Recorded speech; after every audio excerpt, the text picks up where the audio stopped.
Good evening. Welcome to the Calexico City Council, Calexico Redevelopment Successor Agency, Calexico Finance Authority regular meeting agenda. Today's date is Wednesday the 16th, February the 16th, 2002. It is 5:30 p.m. And I call the meeting to order. I'm going to take roll call. I'm present. Mayor Pro Tem Garcia. Present. Councilmember Ureña, he is going to join us via Zoom. Yeah. Yes. Councilmember Gloria Romo. Here.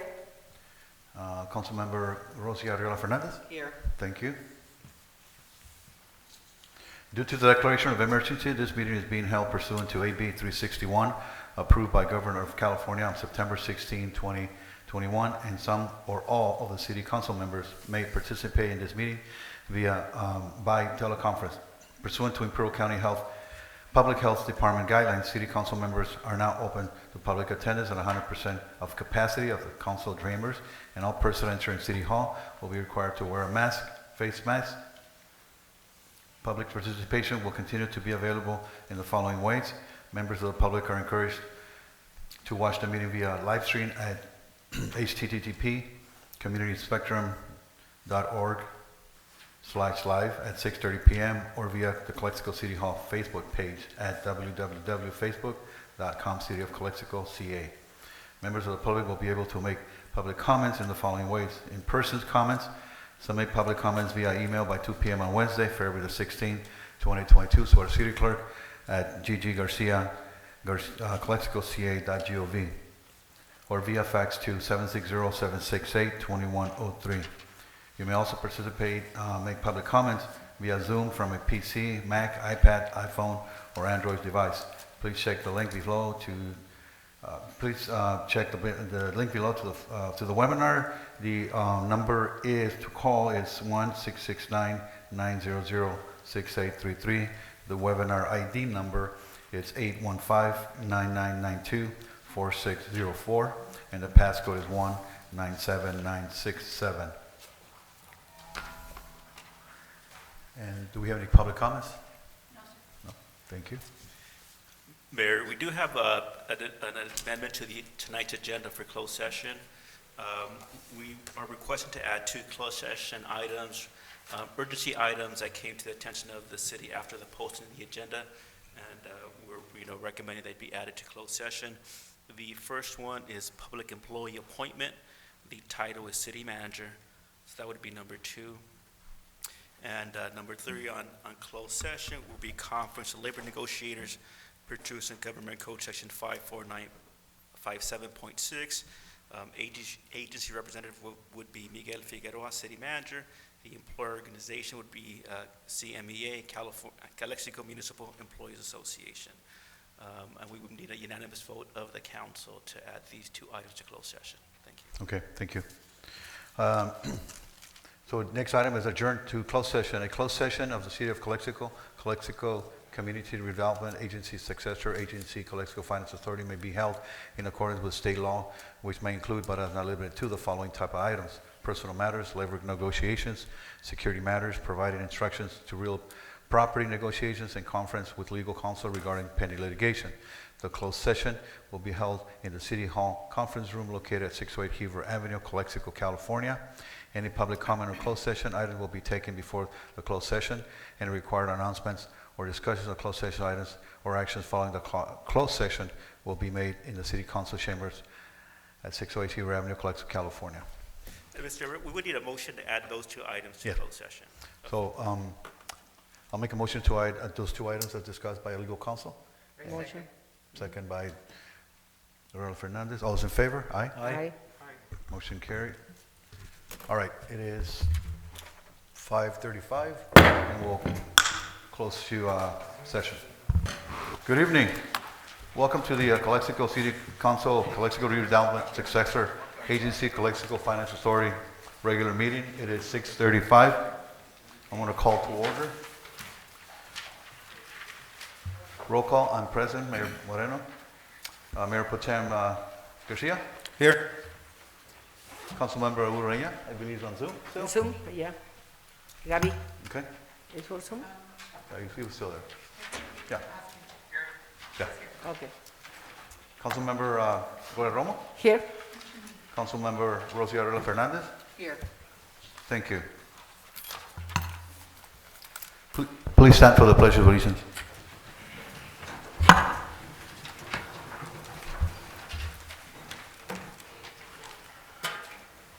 Ready? Begin.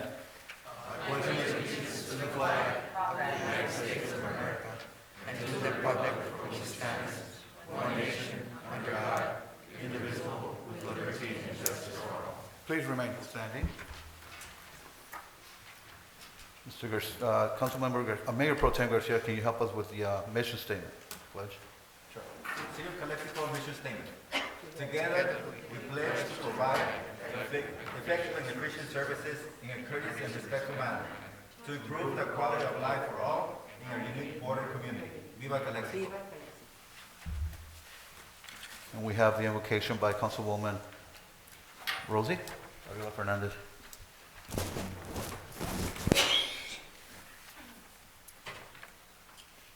Dear loving Lord, thank you on behalf of all who are gathered here today for your many and abundant blessings. Thank you for life itself, for the measure of health as we fulfill our callings.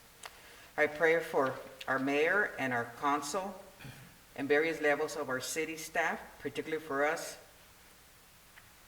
I am asking that you grant us wisdom to govern through this epidemic,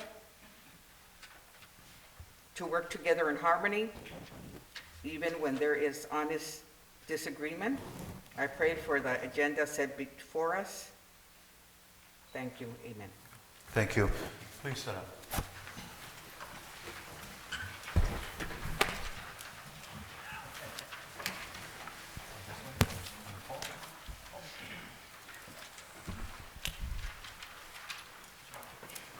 We now have closed session announcements.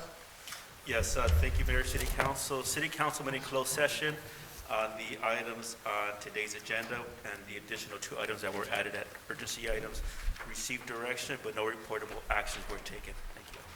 Thank you. The next item is approval agenda, but we're going to request the city manager pull item number 11.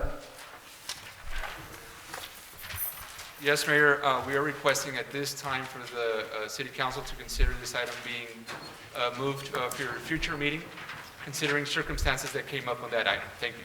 Thank you, City Manager. Okay, I need a motion to approve the agenda with the exception of pulling item number 11 as requested by our City Manager. So moved. Moved by Mr. Garcia. Second. Second by Gloria Romo. All those in favor? Aye. Aye. Mr. Ureña?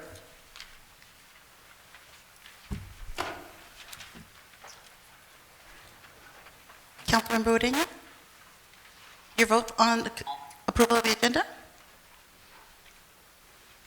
He said aye. He said it. Thank you. Thank you, Mr. Ureña. Next item is we have presentations. The first one is the Planning and Building Services Department update as presented by our Plan Director, Lisa Belinda.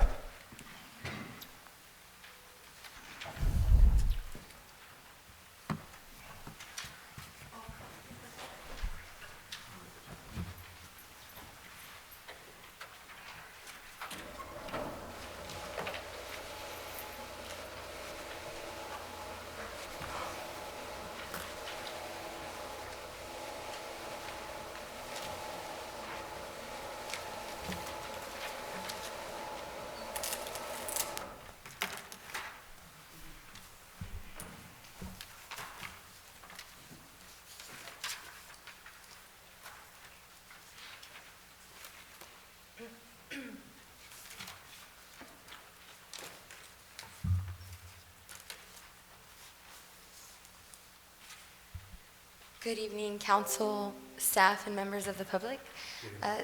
The presentation this evening is an update on the Planning and Building Department. It mainly focuses on code enforcement, and then I touch upon some other items that are ongoing within the department. And the main topic for this evening within the Planning and Building Department presentation is the code enforcement and how many cases are opened, and what actions we're taking in order to address and update the process internally, and what the next steps are, and objectives and goals in order to make code enforcement the process a little bit quicker. So this item, or this slide before you, depicts the total cases regarding code enforcement for the year 2021.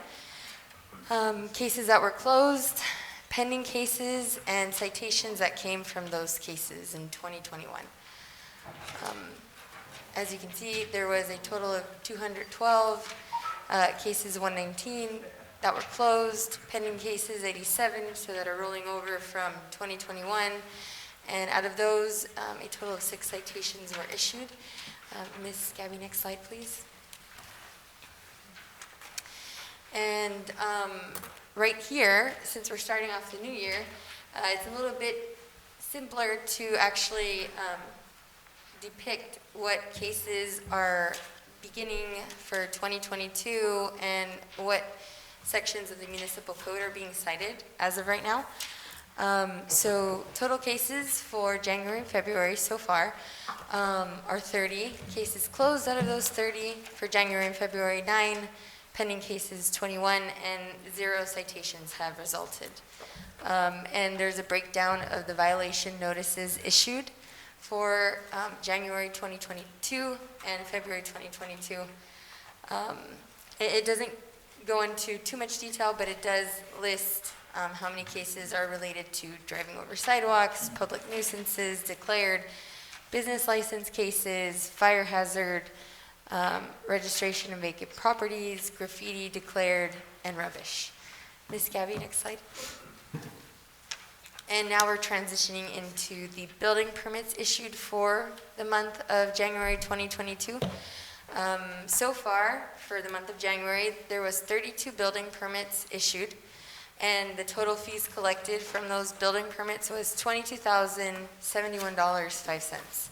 And then a breakdown real quick of the building permits that were issued for the month of January were 7 commercial building permits and 25 residential building permits. And those ranged from new houses to ADUs. We've seen a huge increase in building permits being applied for and obtained for accessory dwelling units, ADUs. Next slide, Ms. Gabby, please. Here, this one talks about open grant projects. We have the Planning Local Housing Assistance Grant, and the state has contacted us and let us know that we will be awarded once we have the housing element approved.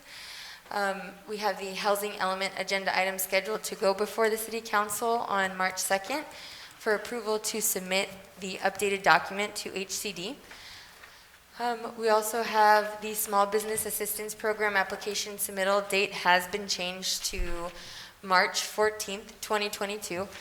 We've received a huge influx of members from the business community wanting more information and asking questions, assistance with actually filling out the application. And another open grant project that we have is the CV23 Grant Award and Implementation Management. So that one's pending. We have to release the bid. So we're working on the bid internally, and it'll be released for Fire Station 2 and First Street Restroom Rehab Project. The TAG project, so that's the Targeted Alley Grant Project that was awarded to the City of Calexico by APCD, the Air Pollution Control District from the Imperial County, and it's a joint grant from the EPA that was awarded to the city, and this grant has given the city funding to rehab alleys throughout the City of Calexico. It was tentatively going before the County Board of Supervisors, and they had some last minute changes and actually notified staff that they made changes to the funding agreement on yesterday, February 15th, 2022. And that item will be coming before the City Council once our city attorneys have reviewed the changes that their attorneys made to the funding agreement. And once we've come to a consensus, it'll be brought before the council. Tentatively on the 2nd, If we can't make it on the 2nd of March, then it'll be the next meeting in March. Next slide, Ms. Gabby. We are also creating an incentivizing development. So currently we have in draft stages a starting your business in Calexico. So we're creating a guide, a step-by-step guide to help entrepreneurs beginning the journey in Calexico, where they need to go, what the steps are, where to go first, and also the document will have supporting agencies throughout the county. So once they obtain this, hopefully this will help them get a path towards obtaining their business license, site selection, zoning, if they require variances or conditional use permits. So that is what that entire document will encompass. And these items will be brought before the council as a draft and presentation for the feedback. So it won't go out just yet, but it'll be brought before for your input, review, and direction. And we're also putting together a downtown business recovery plan where we're creating guidelines and incentives to propose and present to the council for your input and vision and direction. Next slide, please. And here I have a work in progress, and it is the open items that we have. So fees for finance, fire and engineering departments. We're still updating ordinances, court enforcement update that's brought before you today. And also I have put on your sections where you're seated, you have a binder, the Code Enforcement Division binder, and that's for your review. And when we start bringing before the ordinance changes, before that, I ask that you look through this, and if there's anything that you'd like or you have questions on, please let us know so we can address them. We have grants for LEAP and SB2 that are closing out, and we're submitting for reimbursement to the state of California to recover the monies that have been expended on certain projects. We're working on the paint permit for downtown. That'll be included within the recovery plan. It's part of that. We have the business development guide, which you've seen the covers for. And we have, we're going to be doing public workshops, but the next workshop that's actually coming up tentatively for February 28th will be a training workshop for the Planning Commission. And it'll be a special workshop. It'll have set hours, and it'll be open to the public if anyone would like to participate. And also we have the development impact fees in the update process as well. Next slide, Ms. Gabby, please. Thank you for your time. Any questions? Any questions? Go ahead.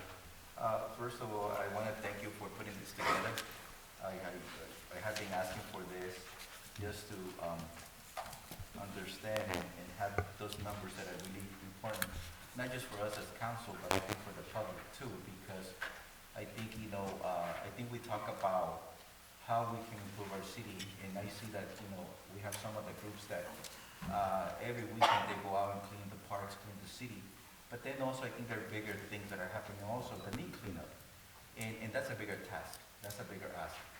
And with this process, I think, that's another way that we can tackle those, issues that we have. Question, do you oversee the entire code enforcement division? Currently it's split within 2 departments. So I oversee one code enforcement officer, and the other code enforcement officer is within the finance department. And the code enforcement officer within our department, he performs code enforcement cases and conducts code enforcement business, except sometimes we, depending on staffing levels and due to the pandemic, we'll have the code enforcement officer step in and help with inspections or covering the front counter. So I can say for the last 2-3 weeks, we've had him helping out internally doing inspections. So it's split based on department needs. So we can't not have the department open without someone there.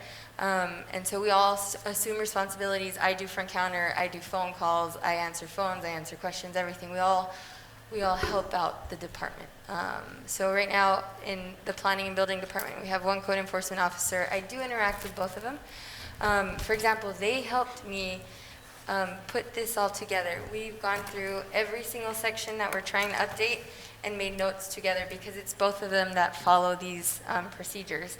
But the code enforcement officer within the finance department does not currently right now report directly to me.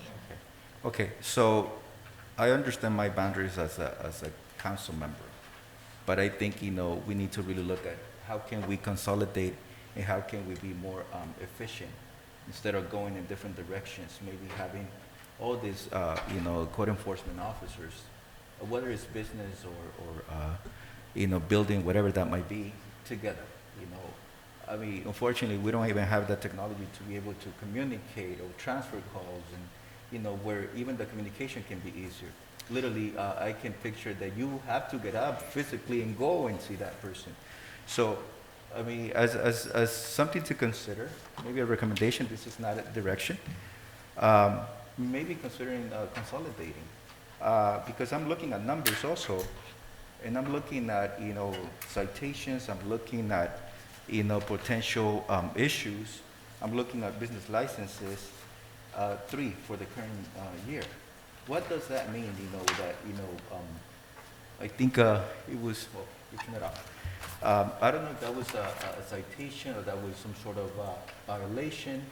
What do we mean by a business license violation? Is this a no-pay license?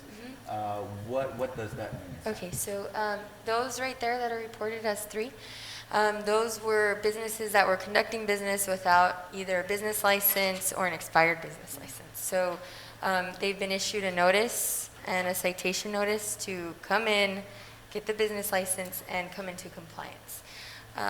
And so currently the process, so you have what we're going by, the 3 main sections, and there's notes in some of them that show what we need to update and what we're working on. And also that's included in here is quotes for software. That's actually very feasible. And these quotes, I gotta commend staff, the code enforcement officer, Myra Soto, she went above and beyond to, even before I started working here, to get quotes. And it's from 2021, not a year old, but a few months old, to see how she could better do code enforcement. And so I included that in your binders. They have been part of the updates and the brainstorming and reviewing all the sections and seeing what needs to be consolidated and changed, because as of right now, we were, what are you guys doing? Tell me. And we're going through it, we're analyzing, okay, what do we need to change? We're going through all the sections, we're reading everything. Where can we put this, where can we put that? Because we're handling the ordinance update internally. So I include them so they learn, and then I learn from them, and that's how we're going about it.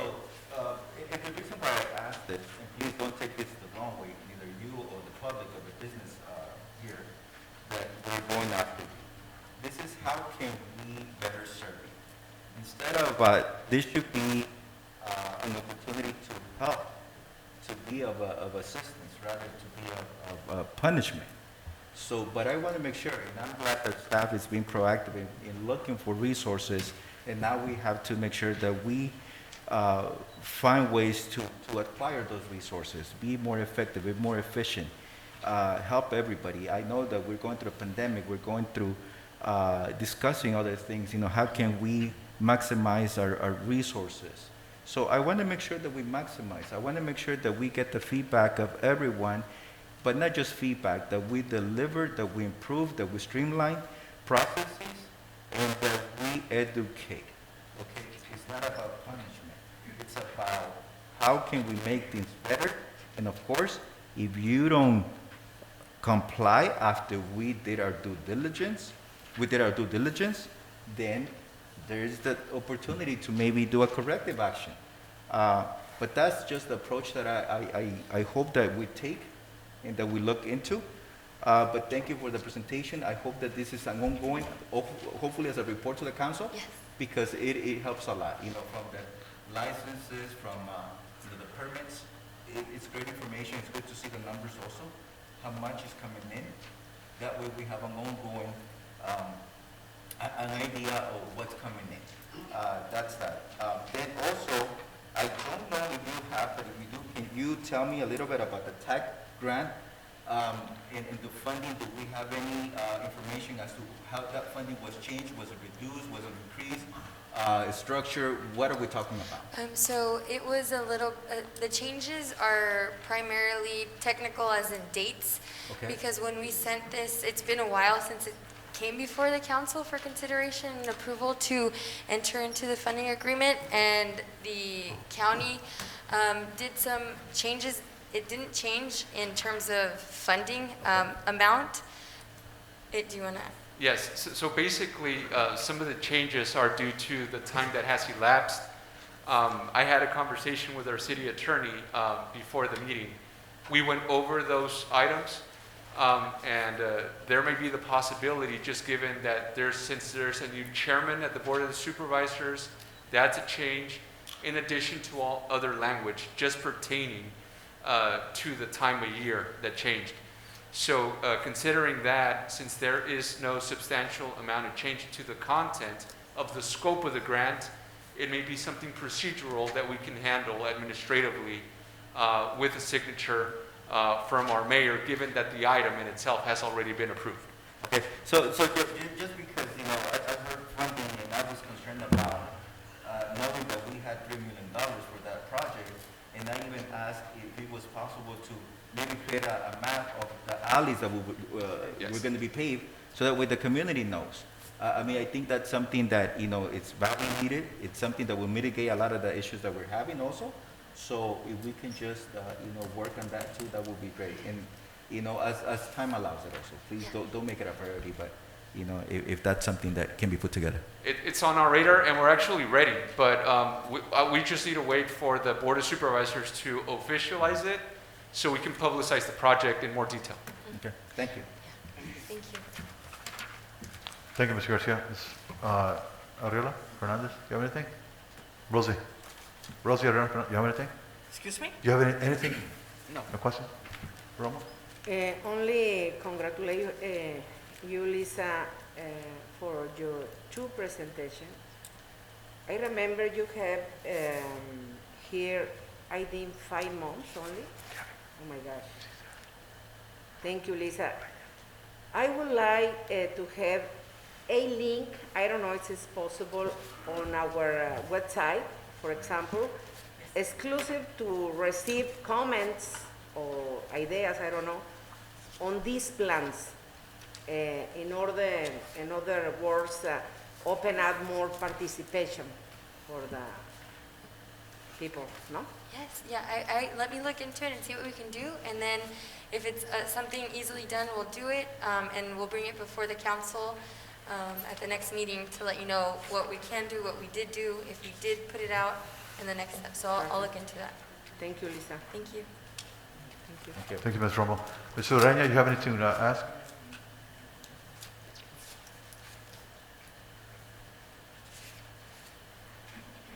Ms. Ureña, you there? Does you have anything? Councilman Ureña?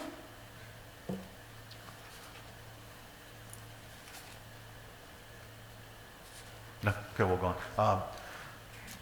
Thank you for the binder. It's very important. I like it. It's got a lot of information. Obviously, moving forward, we can add more things to it, and like Mr. Garcia alluded to. Yes, Mrs. Rodriguez? I do have something, sorry. Okay. On the business, for the businesses, on the funding that's available for you say, why was it moved?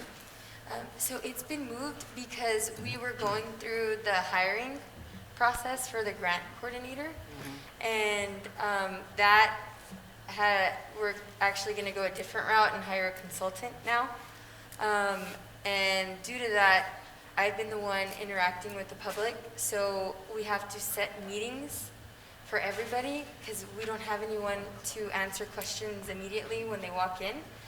So we have to go by meeting and appointment because it's an extensive application. And so we give the business community, whoever has questions or needs help filling it out, we give them a meeting date, we sit with them, we go through all their questions, we go through the applications, Right. we review it, and due to that, and the huge turnout of questions and need for help filling out the application, that's why we've extended the date. But you have people that already filled out the application, they were bringing them in and they were refused or not? So there's people coming in for reviews, but we are not accepting any applications. And we actually we did a huge email list, so everyone who's come in person to obtain an application has had to sign in and provide all their contact information, and the email was mandatory. So we actually emailed everybody who obtained an application in person, that the date changed. We had flyers passed out physically by our code enforcement officers to the businesses with a storefront. We had it posted, we shared it on our social media pages, so we did do a huge effort to let everybody know. And so when they come in, we give them a flyer, we let them know, hey, the date's changed, if you have questions, we're still agendizing meetings. And so they're taking advantage of that to review and look through. Even though they've already had it filled out, they have questions. So we look through it and then we let them know it looks good. Come back on the 14th of March, and that's the actual submittal date. So right now, we're consolidating, we're giving individual business members who need meetings because they have questions or they just want peace of mind. Really, it's customer service, and to make sure that everyone's getting the same opportunity and attention. Also with the limited staff and timing. So that's how it's gone about. So you think you're going to be able to accept applications on that Oh, very yes. date? Yeah, definitely.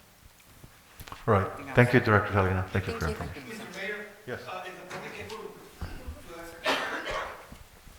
The public? Yeah, can we ask? It's a presentation. Yeah, go ahead. Make it quick, though. We don't usually comment, but. Javier Gonzalez, 230 Hernandez. I just wanted to make a comment regarding your court enforcement. You said there's open cases. Those cases were just from January to February? So there's two slides. So one slide shows the open cases from 2021, and then another slide shows the open cases for the month of January. My concern would be if one of those cases, the El Peso Market, I live like 2 blocks from there, where, the place doesn't look nice, and we're worried that we're told that there's merchandise inside if it burns. Just wanted to know if that was one of the, or what the status of that building is. Does it still have materials inside? Food, canned food? That's what we heard. Thank you. All right. You can come back with that item. Yeah. So I can come back with that. Usually, if it's an open case, we cannot discuss case details because it always has the potential to become something, a legal matter. So we cannot disclose details, but I can get that information. Right? Thank you. Next up is our COVID-19 weekly updates by Fire Chief Avila.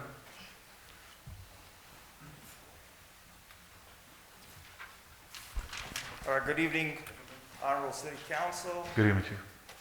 to the members of the community that are here. Thank you for showing up. The COVID-19 update for this week is going to be brief. I'm pleased to announce that the numbers are continuing to drop. Last time we were here, we had a total of 568 community members that were sick. This week, we have 304, so that's a substantial drop, and that seems to be the trend. Total of infected for the whole city of Calexico since the pandemic started is 13,381. Like I always mention, the recovered, the most important part is 12,810, and we have had 267 deaths. Effective today, the 16th of February, the state guidance for the mask has changed, it's updated. The County of Imperial has followed, is in the same line as the state. So what it means is the masks technically don't have to be used inside a building if you are vaccinated. If you are non-vaccinated, then you need to continue to wear your mask. The places that the masks still have to be worn are if you're at a medical facility, if you're on public transport, your mask needs to be worn. I'd like to also mention that the COVID vaccination project is still going. We are 87.8% vaccinated in the city of Calexico. So that's 87 point. 87? 87.8% of the Calexico citizens are vaccinated, and that's probably helping us with our numbers, so they're starting to decrease. Let me see here. What else do we have for COVID? I believe that's it. We have right there. Kind of, other than the good news about it slowing down is a good thing.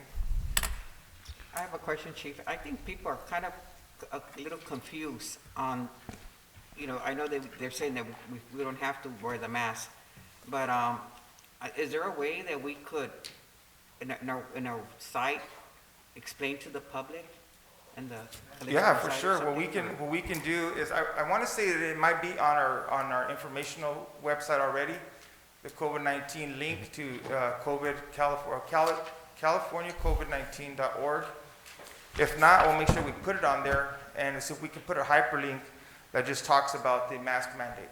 Because it could be confusing, because it seems like it's changing every Yeah, other it month. is, and maybe the radio station, I don't know, the TV, I'm through. So I think what we can do is, obviously, we can share it through our social media platforms. Yeah. I'll also make a note to update the city Yeah, we do. website as well. Thank you, Chief. Thank you, Chief. All right. Moving on to announcements. These proceedings may be viewed on the City of Calexico website at www.calexico.ca.gov the Friday following the City Council meeting.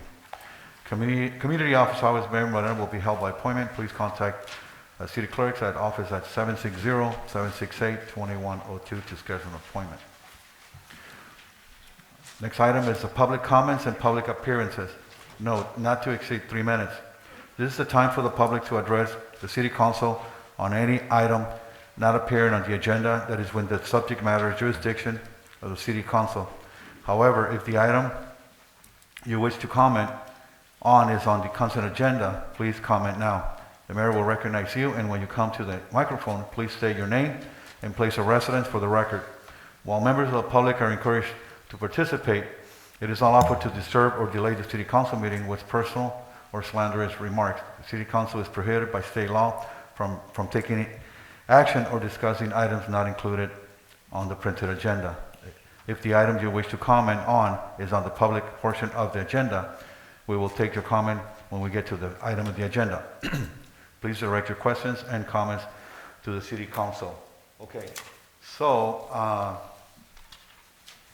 we have a total of 11 public comments. So I'm, for the matter of time here and the respect of people that tonight, there's a lot of comments. I'm gonna use my timer here, so please be respectful of the 3 minutes. If you have a request an additional minutes, let me know, please. So the first one we have is Mr. Victor Legaspi. But Chief is going to be talking on his behalf.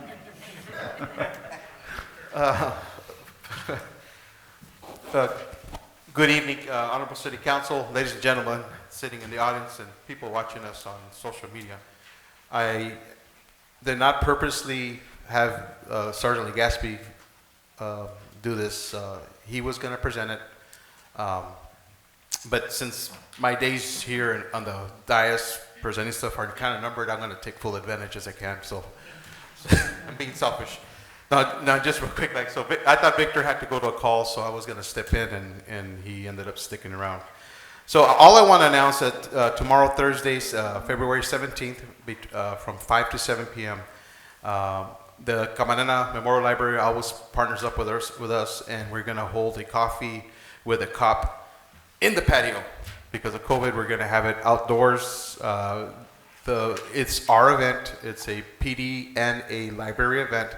And we do work for the City of Calexico, but it's our event. And we just want to make sure that people come and meet us, ask questions. Pretty sure they have tons of questions on why people don't go to jail, or why they got a ticket, or why, certain things happen, why we have red and blue lights. But we'll try to answer those questions best to our knowledge. And I'll be there tomorrow, of course, with my command staff and Sergeant Legaspi. So you're all invited to go. If you can't go, it's okay. We understand that you all have a busy life, but I really appreciate the fact that the library has partnered up with us again in order to reach out. Will you repeat the time, please? 5 to 7 p.m. tomorrow. And I mean, if people stick around and it goes a little bit past 7 o'clock, we're not going to kick anybody out. We want to make sure that we stay engaged with the community because they probably have a lot of questions on a lot of things that are happening around them. So we prefer to see, a diverse group of people show up because it's better. Almost everybody in my department speaks Spanish, so we don't have to worry about that. We'll be engaging with people. So thank you. Thank you, Chief. Next, we have our ID Director, Javier Gonzalez. Honorable Mayor, members of Council, public. If I go a little bit over, it's an announcement to the public. As your ID Director, just want to announce that we're continuing with the street lights. It is the city with the most street lights. We don't have street lights that are off anymore. The ones that are off, they need underground work. The city's working on them. Just from my house right here, right now, I found one. I reported it right now. We encourage the people to report them. You have a 50-50 chance to get a new LED light. This is the city a year ago. 2020 was the city that was the most dark. Today is the city that you can't find broken street lights. If you do, give me a call. We'll make sure to fix it. The other is Canal Safety. You saw in the news yesterday or the day before about a report, drownings of immigrants. In my district, we have the All-American Canal. I used to work for the Border Patrol, so there's little you can do when migrants go into the water. I mean, we pulled myself, I pulled several of those when I used to work for the Border Patrol, and their raft was full of holes. So some of the ladies, they didn't know how to swim.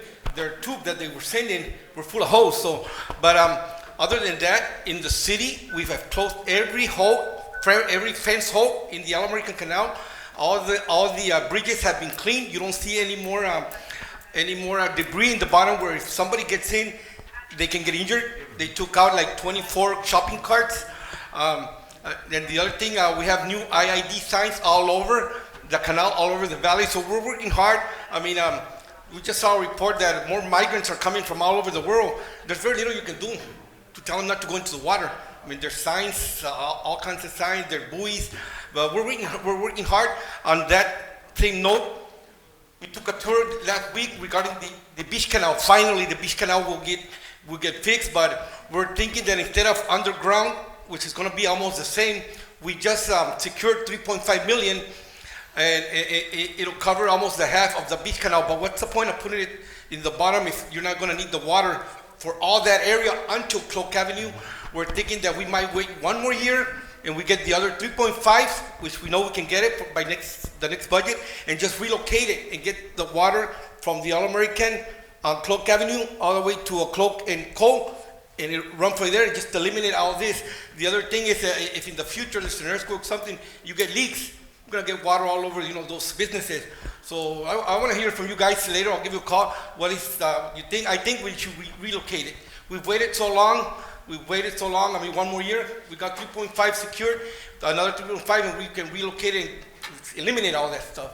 The other thing is the time of use, on the request of Mayor Pro Tem Garcia, and it's a complicated issue. We're still understanding it. It's they're gonna bring it to Calexico. They're gonna do several workshops in Spanish, and they'll probably be doing them in the senior center projects.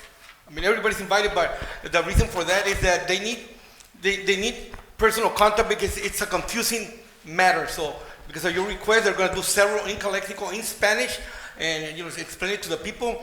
The other thing, I'm going to work very close with Council Member Romo. We're going to do the Earth and Arbor Day celebration with a health and safety community fair where McGraw and Parky fly in. DP Dutch should be there, and everybody's invited. We're planning it for April 30 at Cordova Park. It's also Dia del Niño. We're going to have a boxing exhibition, and a boxing exhibition in memory of our fallen coach, rest in peace, Mr. Sanchez. So we're hoping it'll be better than the one we had, and I'll be working with Councilman Romo. We got people that want to help pay the insurance and everything. We're going to do everything, pay the permits, insurance, and that's my report. Thank you. Thank you. Thank you.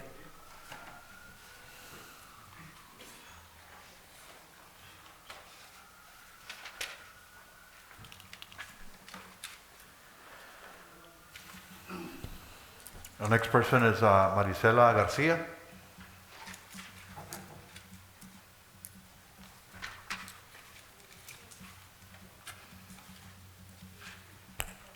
Good evening, my name is Marisela Garcia, I live here in Calexico. Good evening. One of the reasons I came is I found out about the monies for the ARPA, the funds, and I read some information. I don't know if that was all the information available, but I read information about how that money was to be, the plan was to use it for infrastructure. My concern is the following. My understanding is that money is coming in for COVID relief. And to me, COVID relief, I know that we can use it and stretch it out in different manners, but I believe that the kids in Calexico need social, emotional, and well-being. And unfortunately, the only thing they have is our parks. And if you go around our parks, which many of them are retention basins, they do not have the proper facilities for them to relieve themselves. The parks, some of them don't have grass, water, spouts are not working, and I know that right now the soccer team, and I'm not speaking on behalf of the soccer team, I'm speaking because of the children that are here playing, and I see them playing soccer. They need support from you, the city council. They need some funding from you to work on those parks or those retention basins to upkeep these parks. Because I've heard comments about making new parks. What do we make a new park for if we can't upkeep the ones that we have? Where I live, I paid lots of money because we're going to have this nice park and everything. It's a retention basin. It's the ones where the baseball fields are at. And now they're being taken care of. Before we had lots of weed. And, I mean, the kids couldn't play. They could scrape their knees easily. So it was a mess. And right now, my concern is that if we're getting so much money, yes, we need to work on infrastructure. We need to work on many things. But we need to also focus on our citizens, our young citizens, because ultimately, they're going to be the ones running Calexico, hopefully, and giving back to Calexico. So that's my main concern. I also heard that, we were talking about the Calexico mission statement, and we were talking about being efficient and effective, making sure that we provide the correct services, and that we need to have a unified vision. But in order to have that unified vision and in order to have that unified vision, we need to make sure that we communicate with our entire population here in Calexico. Our parents, the children, take surveys from children, see what they want. Talk to parents about how to use that COVID money. Maybe, yes, we know that you and other people are experts in how infrastructure, what we need to do for those situations. But we also have to make sure that our citizens are well taken care of. And many of them don't know that their voice is very loud, those kids. You should see them playing sometimes with not enough lighting, or fighting for a little spot to play whatever soccer match is being made available, or not having a coach because the coaches they don't have coaches that are working for free or volunteering their time, or they're having to work. Where is our dedication to the citizens of Calexico? And at this point, I mean kids. Myself as an adult, I found out about it, I drove myself here, and I came and spoke on my behalf. But I bet you if you had the city council meeting and you told them, oh, we have money for some sort of COVID relief, these kids would tell you, we need this, this, and this. Even the baseball, the kids are playing softball or baseball, they still need this help. So, I don't have children, but let me tell you, when I see these kids doing their best with the limited activities that we have for our students, our children, my comment is where is your hand in this? What are you going to do about these situations where no restrooms, limited watering, fields not taken care of? I mean, I see the one in front of the district office. I mean, that's beautiful. But what about everything else? We took away this park from kids. I remember this being one of the best parks that people would come, have parties, family parties. Now you don't see that as much. How are we going to repay the citizens of Calexico? If we're saying, okay, retention basins are what we have right now, so be it. But let's take care of these places. And if we can use some of these monies, let's do it. If not, let's go find out. Right now I was told that there's some monies that the state that is offered to the cities, but we need a grant writer. Maybe we should put some more effort on getting a grant writer that is able to get us some of that money. So maybe we can use some of that money for certain situations and not having to use monies that we have right now for other instances, overlapping money, what I mean, if we can get some other money. So that's my comment. I hope that I will be back, not that it's a threat, but I'll be back and keep informed. I know that as a citizen, that's something that I need to start doing, but we need to make sure that we're spending money in the best possible manner for the city of Calexico to shine. Because at one point in time, our city's shined. And right now, it's improving, but we need to make sure that we do the best for Calexico. And just one more comment, it doesn't have to do anything with COVID, but I don't understand the following. We repaved the streets on the south side, the west side of Calexico, okay?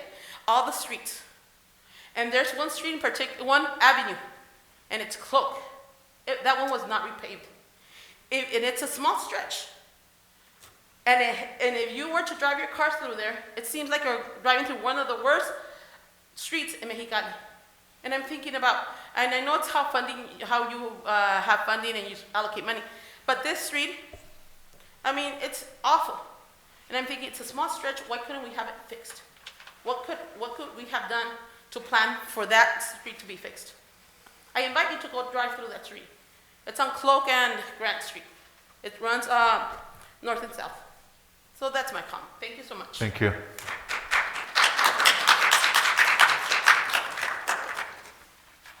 Next up is Jesse Garcia. You need the mic? You need the microphone? No, he's in. Okay, all right.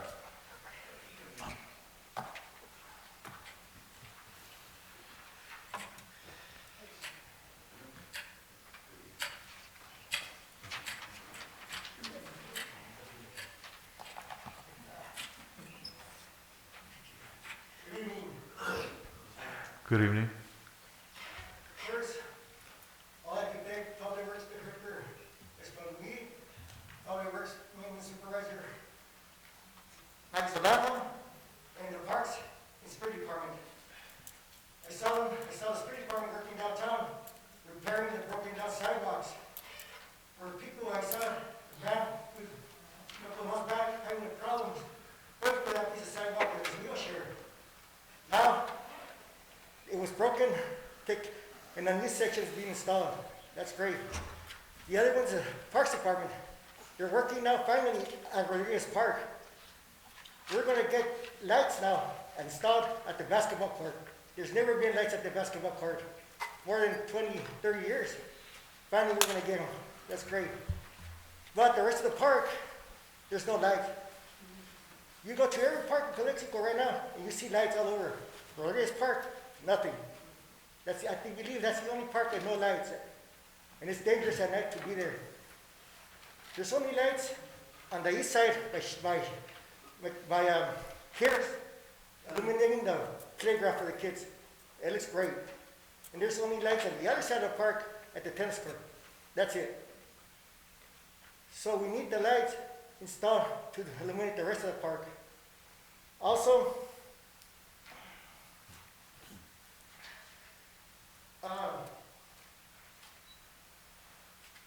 the American flags that we used to install on every holiday downtown and on Prairie Avenue, well, all of them are almost gone. They've been stolen. Yeah, when I used to work there, we would place those flags on 2nd Street and 1st Street and all on Prairie Avenue. They look nice, but little by little, in the years, they were being stolen. When we would pick them up, sometimes we go pick them up in the evening, and some of them were gone. Now there's just a handful of flags. But whoever has me on Facebook probably saw a picture if I could. Calexico has been putting up the flags since the 1930s. And I have a picture I put on Facebook showing how it used to be. Those flags were on a string across the buildings high. There's no way that the Christmas decorations used to be installed here in Calexico, also in the downtown area. If you buy them, install them across the street, they're too high, they can't be seen, and they look nice. We should get those instead of the ones you put in the pole where people can steal them real easy. Also, streets. Many streets, like the ladies here right now, have been repaired in Calexico. They look nice. And some streets have been passed over. The street that's the worst one, full of potholes and cracks, and it's been like that for a long time, for many, many years, is Adler, from Grant and all the way through last time in one of those apartments. The whole street, the worst street on Calexico, Adler. A friend of mine told me, since all those streets are government-owned homes, he said, you know what? They're not gonna fix our streets because they know they're government houses. They're not gonna, they don't care about the streets. I don't think that's true, huh? So hopefully this time that there's a grant to fix the streets, Adler will be the first one. Not only Adler, but also on the 400 block, Birch. The one that's in front of the dialysis over here. There's a big section right there that's really, really in bad shape. That really needs to be taken care of also. Also, all in front of the post office, big potholes. Probably because also that's the semi truck passes pretty all the time. But that street also, all has to be taken care of.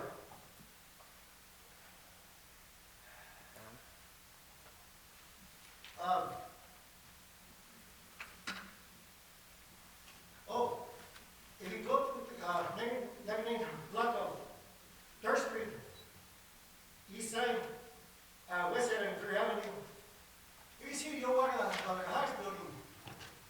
Just passed by here right now, today, still in bad shape. The roofs are gone after so many fires, but the walls are there.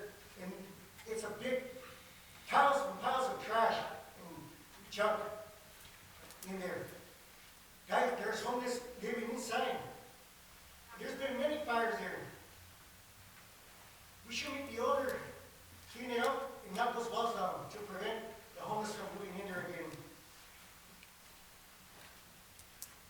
Nosotros Park.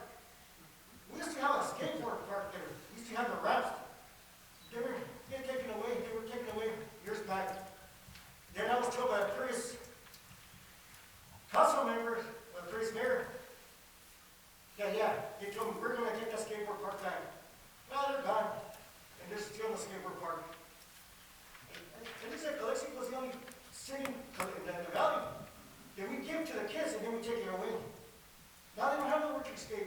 You'll see them in the streets. One time I asked the kids, how come you guys are in the streets? You're going to get hit by a car. Because, well, we don't have nowhere else to go.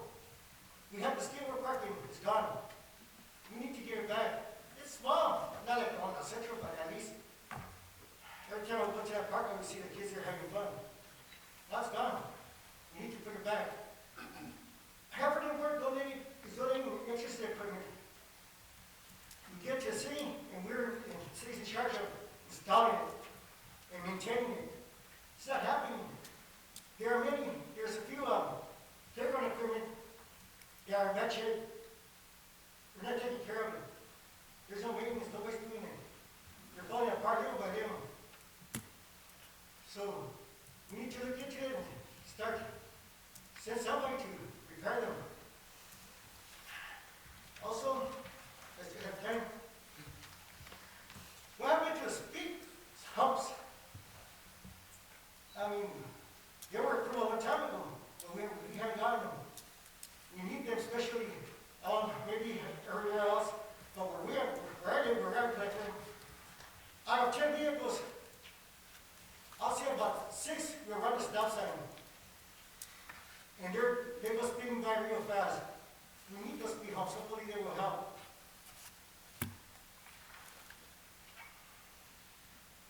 There's a big hole on the 400 block of Weekly. That section is dirt. There's no pavement there. I don't know why. And a bunch of semi-trucks passes per there. There's a big, big hole. And it needs to be filled up or the whole thing needs to be paved.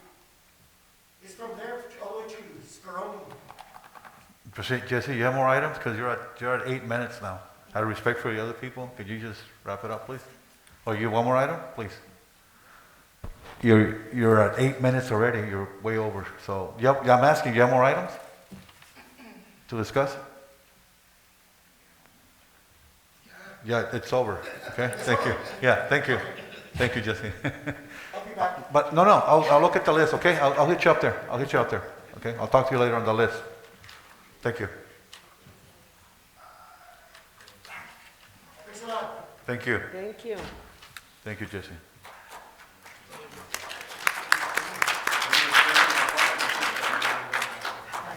I just want to make a clarification. It was Anders Street. At- You're correct. It at- was Anders Anders- Street. Anders, Right okay. by that one. Thank you. Not the other one. Thank you. Our next person is Victor Gonzalez.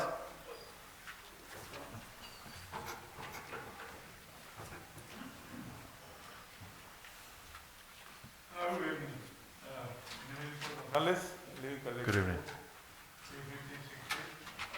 The problem I bring to the council and the public is concerning the excessive fees being charged to citizens like me trying to build ADUs in our city. And that's what I wanted to bring up, the excessive amount being charged to the citizens of Calexico, and I'm one of them.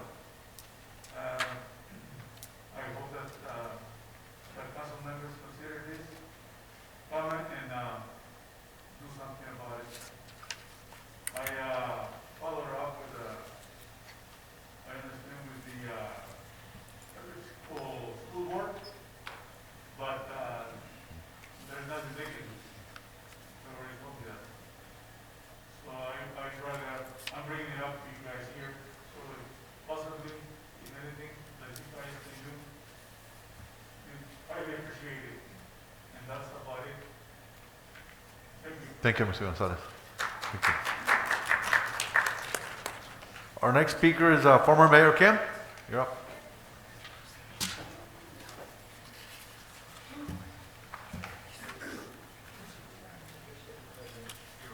Good evening, Good evening, sir. members and the citizens.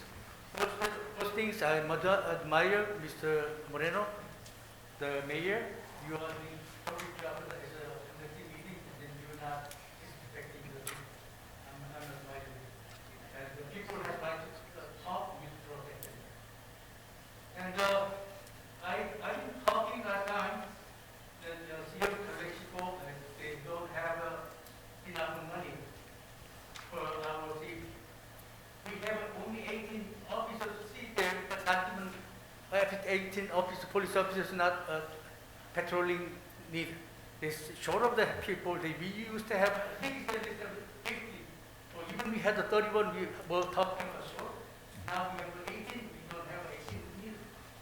And we should have a approval of police officers as soon as possible, and the safety officers.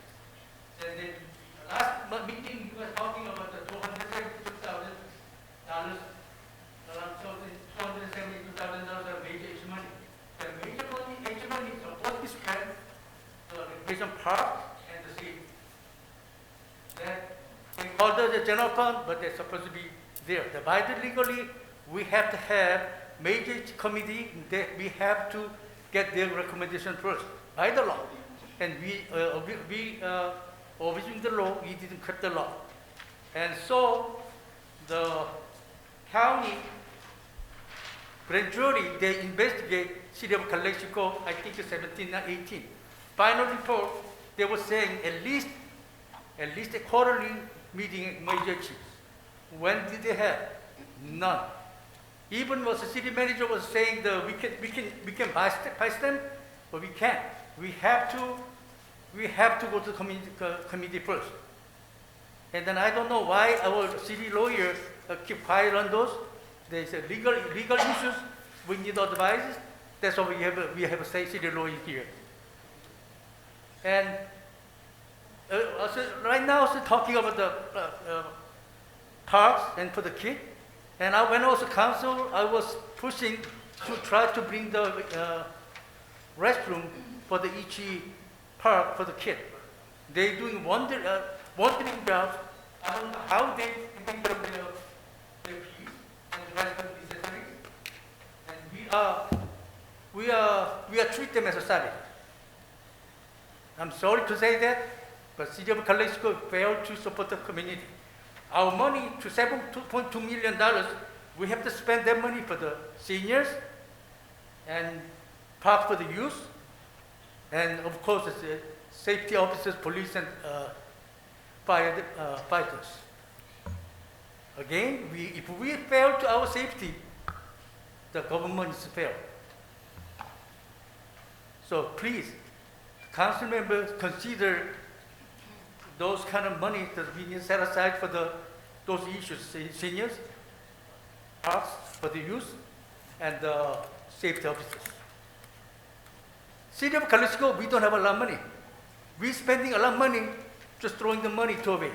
Like a Grand Plaza, the owner who arrested and died by the FBI, and we giving them the $500 million every year. The Grand Plaza project, why he arrested? Because they were mordidas. They were giving the mordida for the officers. So don't forget that. We need to save our money, and we need to do perfect job for our citizens, whatever we have. Thank you. Thank you, Mr. Kim. Our next speaker is Maribel Padilla.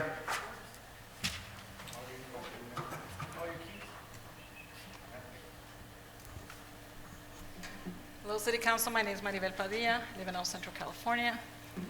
As we all know, in the past, well, I never agree with Mr. Kim, but I will agree that he said that you're conducting a good meeting.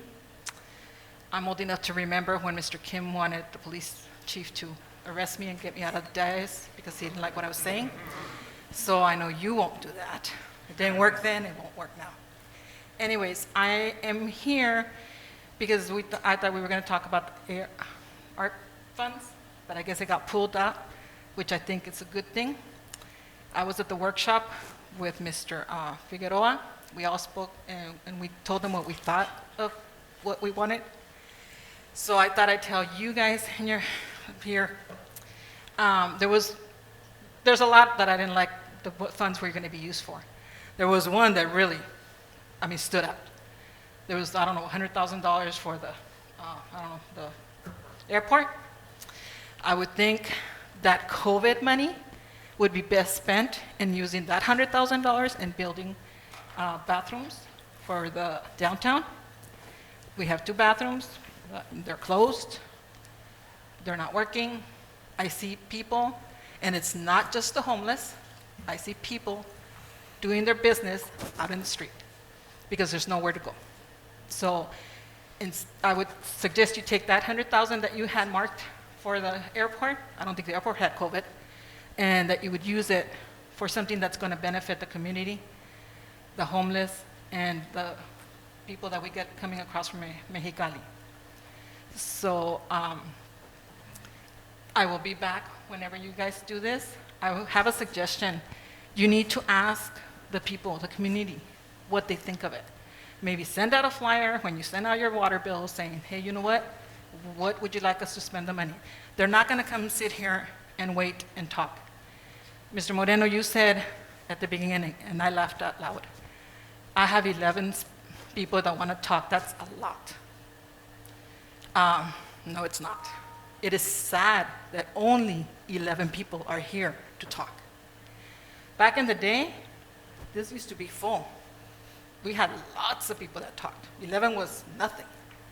So that shows how sad it is that people don't know what's going on in our city. I look into it because I look out for the homeless, and so things like that interest me. But your local person is not going to know or care about it. So I would suggest you send something out in the water bill saying, come to these meetings, we're going to talk about this, or send a survey, or do something, a survey online, something. Get the community to respond and tell you what they want you to use the money on. I can assure you, it's not going to be the airport. Thank you. Thank you. Alexis Castro.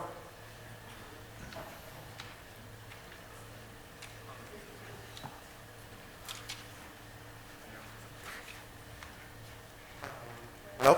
Hi, members members. First and foremost, I'd like to start off by thanking this body for deciding not to hold a vote on the proposed use of ARPA funds. And I implore, this body to really use the ARPA funds for what they were intended. And really, it's three things, right? Addressing the impacts of COVID, addressing longstanding inequities that exacerbated the virus, and ensuring that there's community input, right? There's so many localities that, across the state that did community surveys to ask community members what they thought these funds should be used. And don't get me wrong, I saw the proposed plan at the workshop, and infrastructure is great. But I don't think it makes strategic sense for us to utilize flexible funds when there's more restricted funds that we can access at the state and federal level. We did, just in the last week and a half, we created an Excel sheet with over 38 different grant opportunities at the state and federal level that the county and the city could access for things like broadband, transportation, water and sewage infrastructure. The reality is that the federal government passed $1 trillion bipartisan infrastructure plan that actually includes $100,000 for the airport that's going to come straight to Calexico. The state of California passed a $6 billion broadband plan with $2 billion going to rural communities to increase access.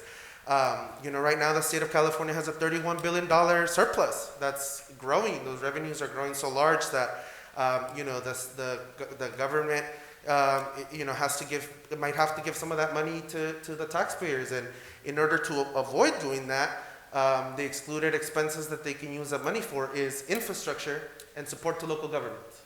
And so I think it would behoove this body to really think strategically about how we can use ARPA funds to meet the needs of those that were most impacted by COVID, and think about a long-term strategic plan about how we can access state and federal funds.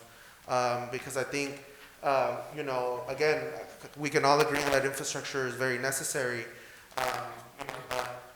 State, for example, is now considering $2 million for trade export and $150,000 for small businesses, utilizing the talking point about border communities and supporting border communities. But the reality is that we know that money is not going to access Imperial County. When we talk about border communities, oftentimes the state talks about San Diego.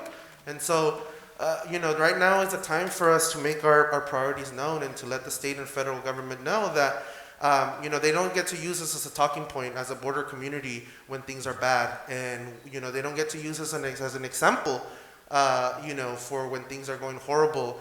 But when things are going well or when things are getting better, right, they don't invest in our community. And so I would really urge the body to really think through some of their proposed spending plan and, appreciate the city manager for reaching out and trying to think through some of these things. But really just wanted to implore you all to make this a priority. Thank you.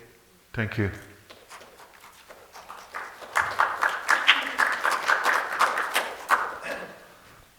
Next is Andres Hernandez. I would like to give my 3 minutes to Alexis. If you have anything else to get off your chest or to bring up another point.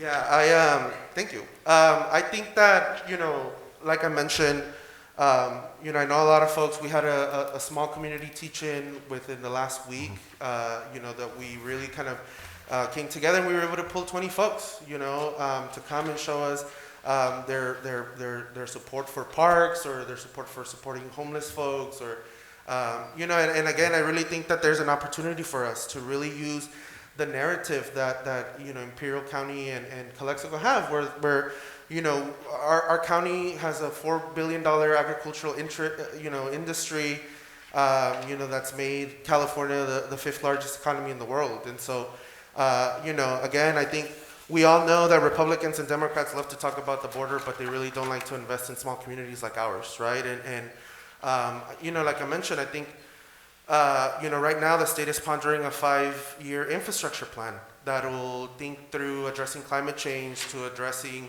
water and sewage infrastructure that will include, things like ensuring that communities are prepared for heat waves, and so, like I mentioned, I'm a community volunteer with Imperial Valley Equity and Justice, and we came up with a list of 40 different types of grant proposals that the city could apply. And so I think that idea about getting a grant writer would be great.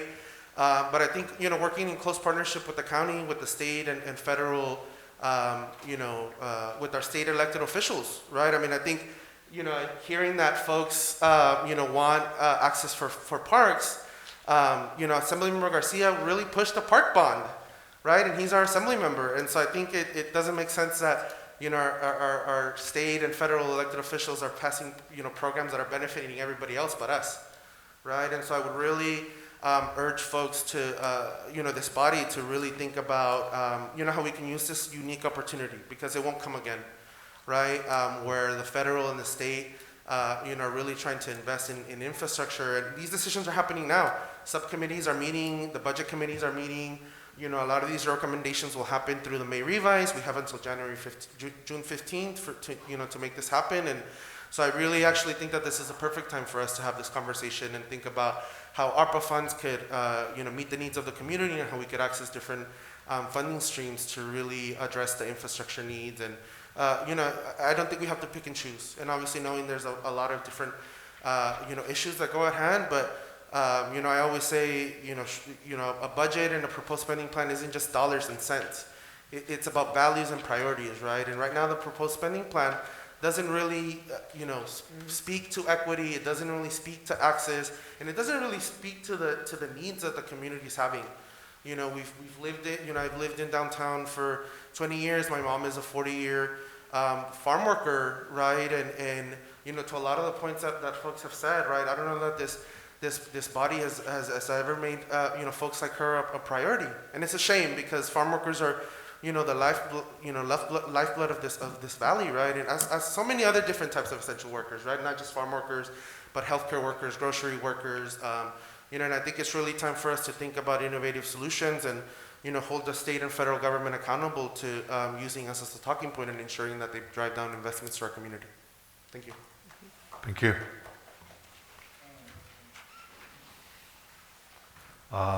Next is Ismael Arvizu.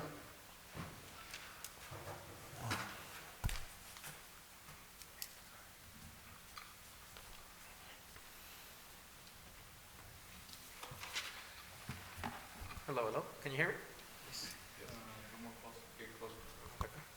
Hi. Okay. So, buenas tardes, everyone. My name is Ismael Arvizu, 1004 Posada. I am here to reiterate and give my concern over the ARPA funds. Thank you all y'all for taking the vote off the agenda, because that shows that how much we have to work on this. Because that first proposal, it wasn't it. Straight up, it was not it.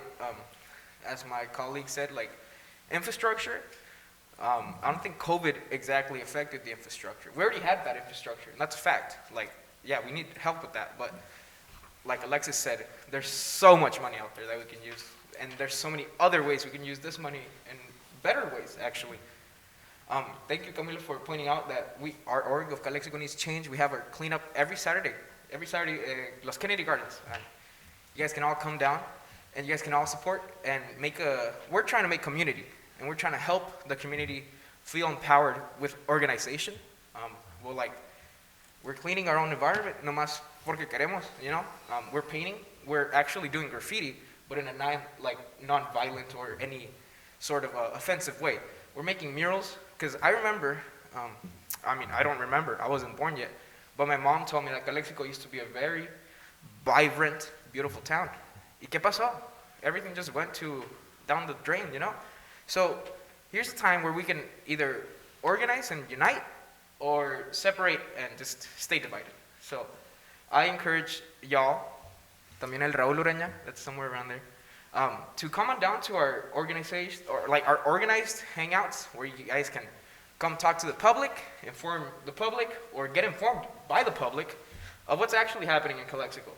Porque como los baños, I remember I once told a city council member, hey, we need bathrooms, and there's nah, we have other priorities right now. That's not how you should answer that question. It's a fact. These restrooms are going to be used by everyone. Like Maribel said, I once saw a lady trying to get into the restroom, y su chamaquito acá enseguida, she had a toddler in the other hand. It's sad to see. It's sad that we know that there's no bathrooms out here, y pues casi nos vale, The airport, I do agree, it probably does need some maintenance, but there's money out there that we could use. Pero sí, so I encourage another workshop to happen, another more interactive workshop, if that's possible. Hasta que lo hacemos afuera, because it's not getting that hot yet, but we can try something. It's something that can actually involve the whole community. And anyone that's out here, like, we either sacrifice something, or we have the privilege to be out here. So the people that can't be out here are the workers. And Calexico, it's a city of workers. We all know this. So how can we help the worker and those that can't get involved so easily get involved more easily? And I think that's where the government comes in and kind of, they try to find the best factor, the best way, the best medium. Thank you, Lisa, for making the social media. You know, like, yeah, we should have done this like 5 years ago, but we're starting somewhere and we got to keep on going. Pero sí, this ARPA fund, it's for COVID needs, you know. Infrastructure that, sadly, that has to wait for some bill that actually means to address that problem. So, how much time do you have? Do you have any? Good, go ahead. ¿Qué más se me fue? Oh, sí. So, I don't. Do you guys have anything planned for Black History Month? No. Okay. Well, let me just invite y'all to. I think it's gonna be the February 26th. That's Saturday. We're trying to have a collaboration with Black Lives Matter. Hilton Smith, he was just here. He had to leave, but I invite y'all to join us and see what we can do and how we can help you, help us, help yourselves, help everyone in using those ARPA funds properly. Okay, thank you. Thank you.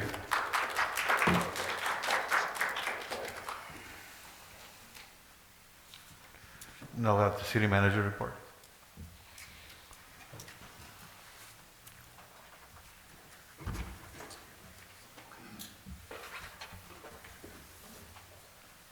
Just want to acknowledge everybody that was able to attend the workshop that we hosted for ARPA. I think all comments are welcomed by this administration.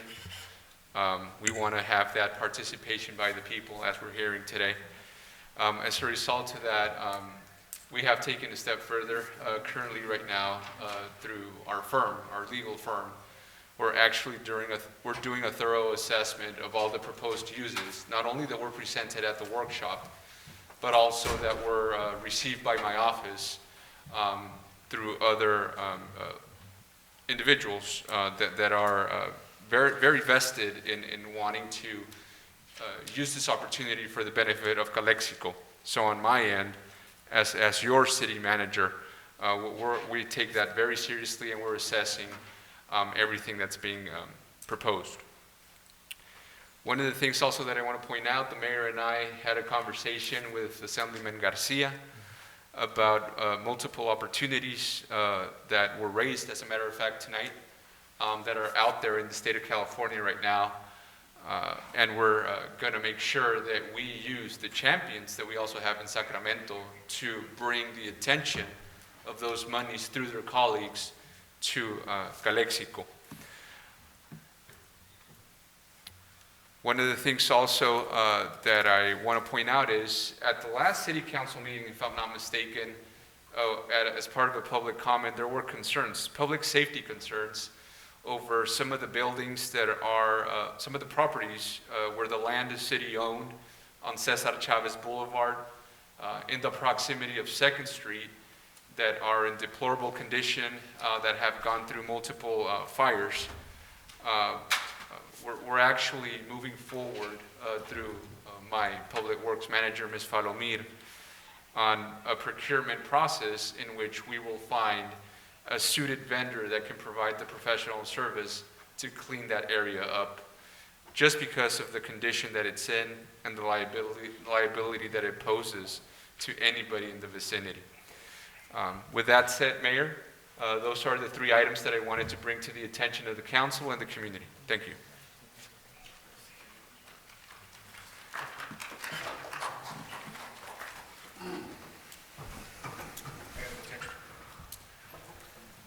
Thank you. Now we have city council comments and reports of meetings attended. Anybody want to go first? Go ahead. Okay. Yeah, I attended the Imperial County Local Transportation Authority with the Measure D Local Taxpayer Supervising Committee. There was a meeting. That's all I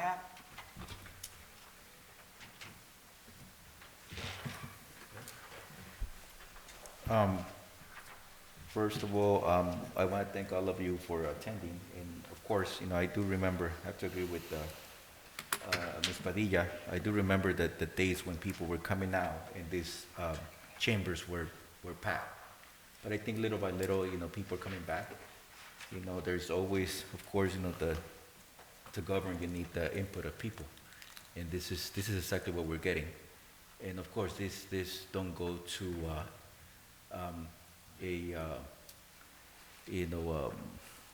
I guess we're listening to this, and being in this position, of course, you have to see how you can maximize the resources that you have, how you can prioritize the resources. And sometimes we might not agree on everything, but this is not about us. This is about us here, but all of us as a community, so that we can agree on that. And also, as far as parks, as far as, I guess just getting out of this pandemic, and having the ability to just go out, go to the parks, go to the green areas that we should have. I think that is needed. It's badly needed. Opportunities for our children, senior citizens, all of us, should exist. And that will be something that, at least for my part, will be a priority, to look into that also. But then, with that, I wanted to just share that I did witness an event, this 2 weeks ago. A local baseball team, PFA Baseball, I think that's the name of the organization, hosted a tournament with a team out of Los Angeles, 8, 12-year-olds, little ones. And it was great to see, and I do agree that, we need to do a lot of work in our parks, because the rewards that we get from having access to those facilities and providing access to those facilities, adequate, facilities, it does great, things for our community. You could see the people were happy. You could see that the little ones were having fun. And then also when we had people from out of town, we had a chance to also, at that event, had a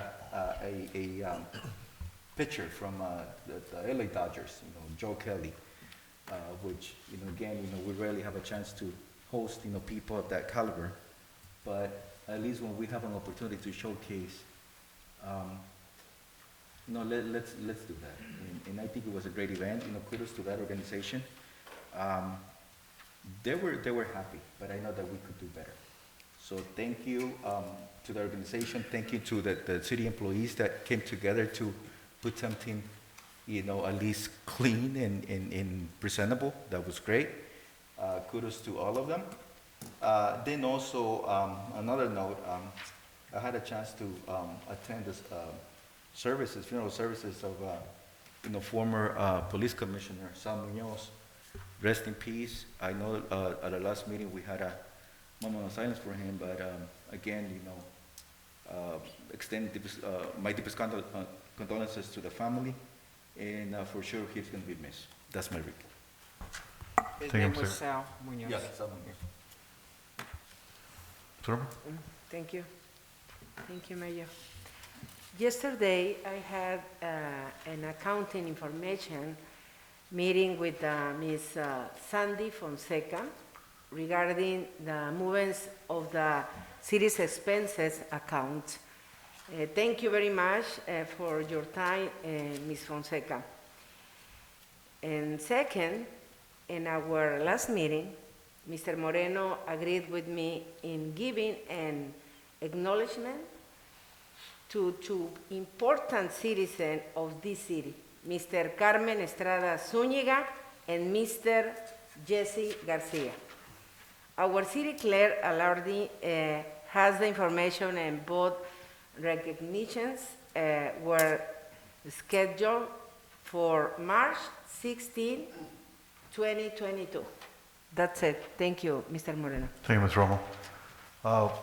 Okay, so Mr. Hernandez doesn't have any comments. I just only have two. I did attend the CBP monthly updates.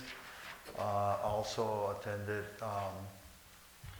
our past commissioner, police commissioner, Salvador Munoz wake, and also the funeral to say goodbye to our friend. Also attended the Public Safety Committee, Policy Committee for the Leo California City, where I'm a member of. And Chief, I did make comment last time that we're working on your concerns also. It were brought up, some of the members are ex-chief of police, or they are concerned with the no bail money, with the recidivism with the opiates and all that, so we're addressing those issues. As soon as we have something more concrete, we'll make some announcements out for law enforcement. That's all I have. Before I go to our next item on the agenda, I believe Mr. Escobar, our representative for the Board of Supervisors, is here to make a couple of comments.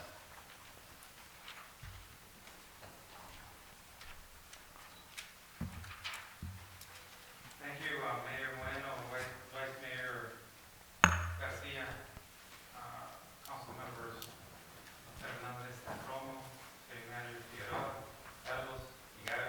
Buenas noches. Just a quick comment, just adding to what Chief Avila mentioned on COVID-19. The numbers look great, thank God. There's actually bed availability at both of our hospitals, which we didn't have for numerous weeks. So I think we're stepping in the right direction. Hopefully this will continue. And again, we've won the battle. We haven't won the war. We still need to be cognizant about what our actions are and how we conduct ourselves. But again, we're going in the right direction. We talked about our infrastructure multiple times for ARPA funding. I've had a lot of meetings related to ARPA funding and infrastructure. And what I wanted to bring to the table is lithium. And lithium is going to be a game changer for Carroll County. It's going to be a game changer for every city in our county. Why will it be a game changer? For multiple different reasons. But what is the county doing for this? And I think every city should be fully aware of where we're going with this. The state, and Alexis, I'm going to switch it around a little bit because I checked the numbers today. The actual surplus is incredible given COVID-19. The surplus is $25 million and it's growing. It's not going down, it's going up. Of which 20 billion plus or minus is up for grabs.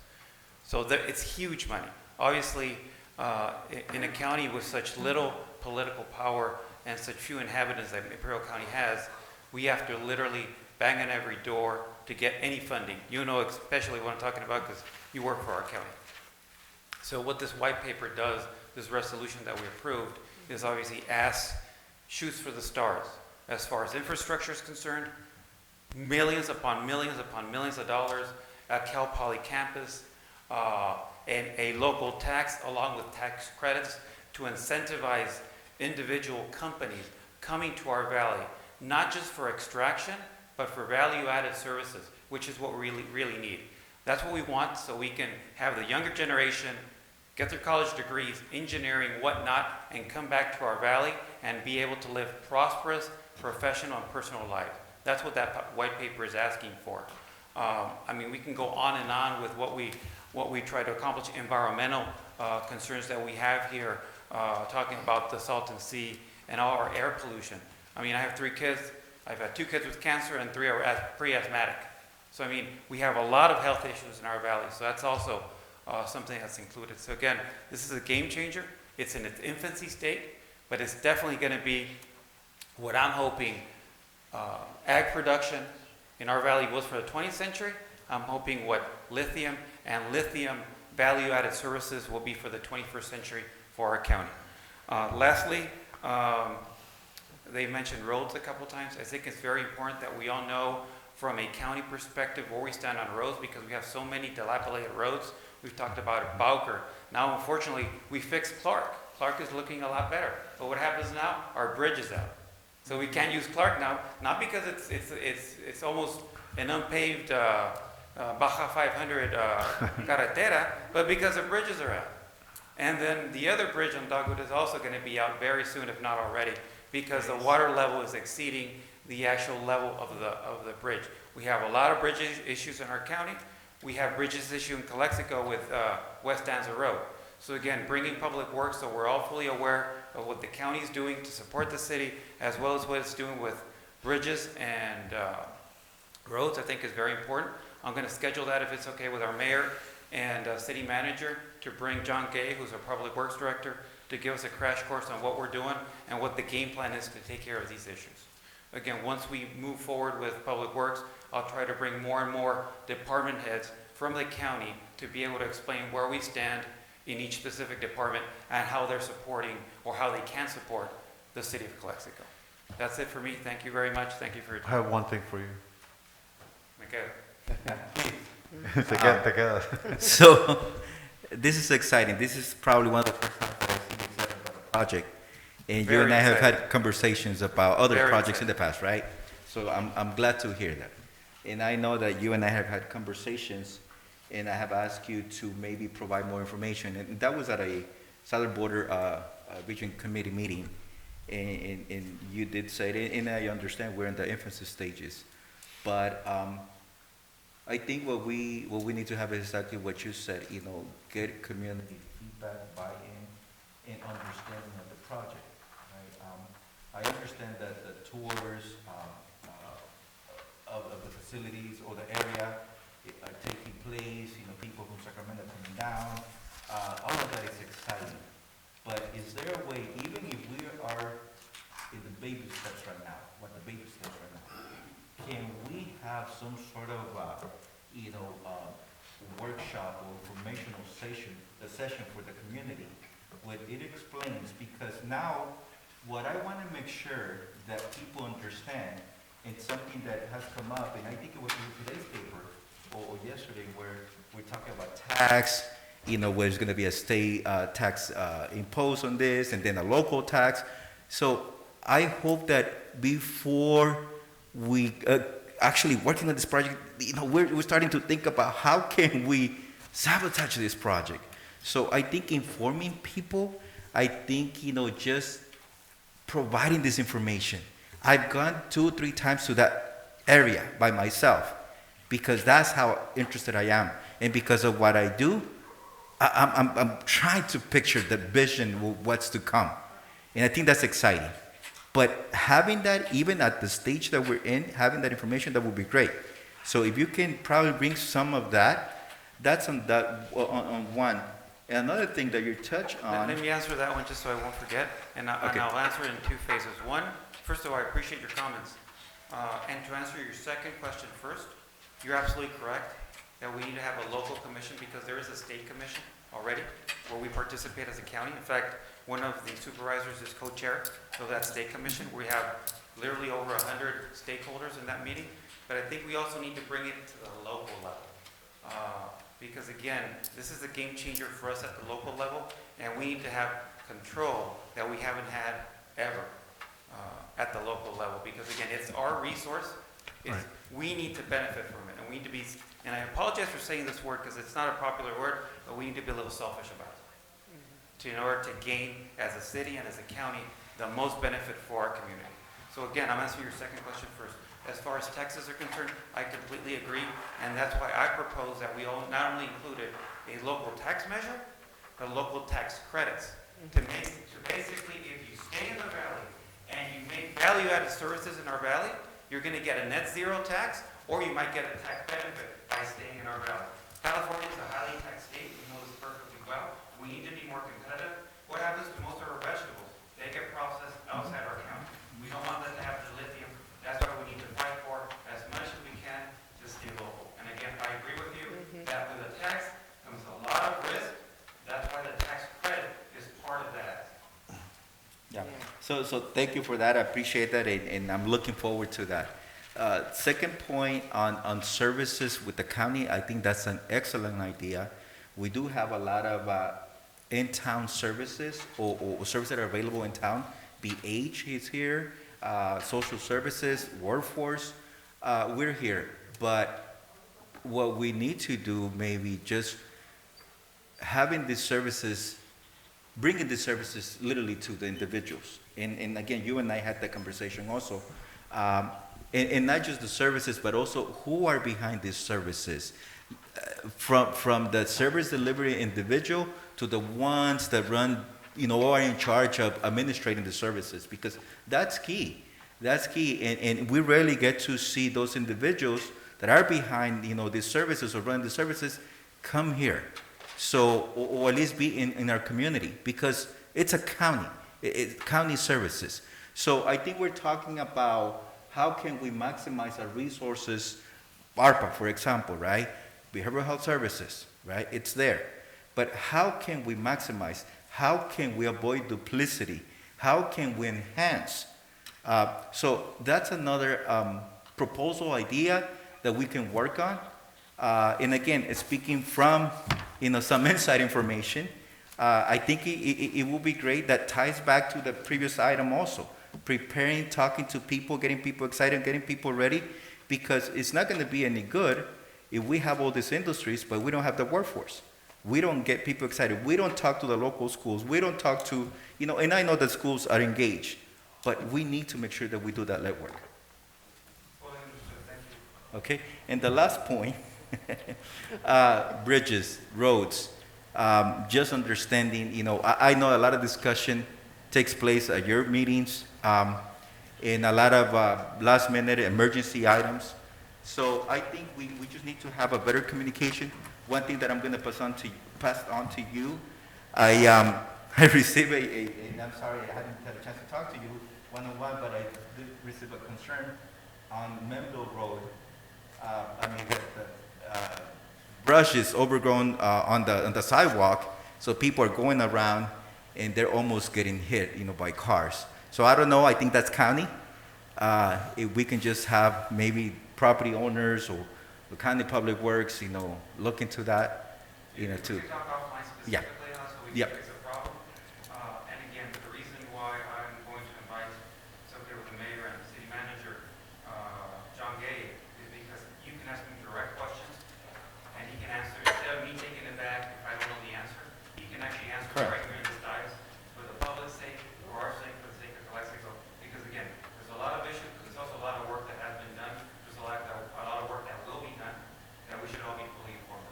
And he's the best person to be able to answer some of these questions. Yeah, and that's just as an example, but it's in no way, shape, or form a complaint or concern. It's just something that we can, things like of that nature, more importantly. Yeah. Thank you. Good to go? Does that help? Thank you. Thank you. Thank you. The next item is consent agenda. All matters listed on the consent calendar are to be considered routine by the City of Calexico, Community Development Agency, Successor Agency, or Calexico Finance Authority, and will be enacted in one motion in the form listed. So moved and consent agenda. Or Do you want to second that? Yeah, second. Okay, all those in favor? Aye? Aye. Aye.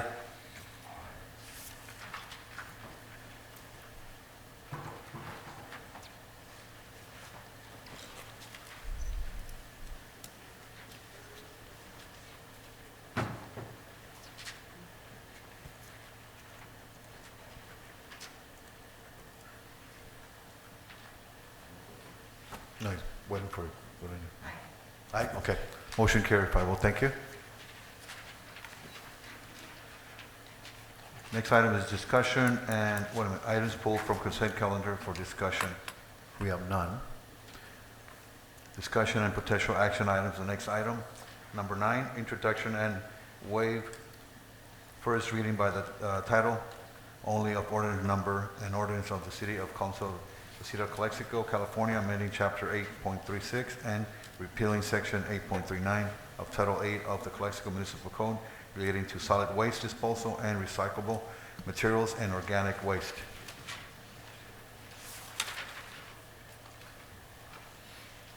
Good evening, Mayor, Mayor Pro Tem Council, and those present or watching us in social media.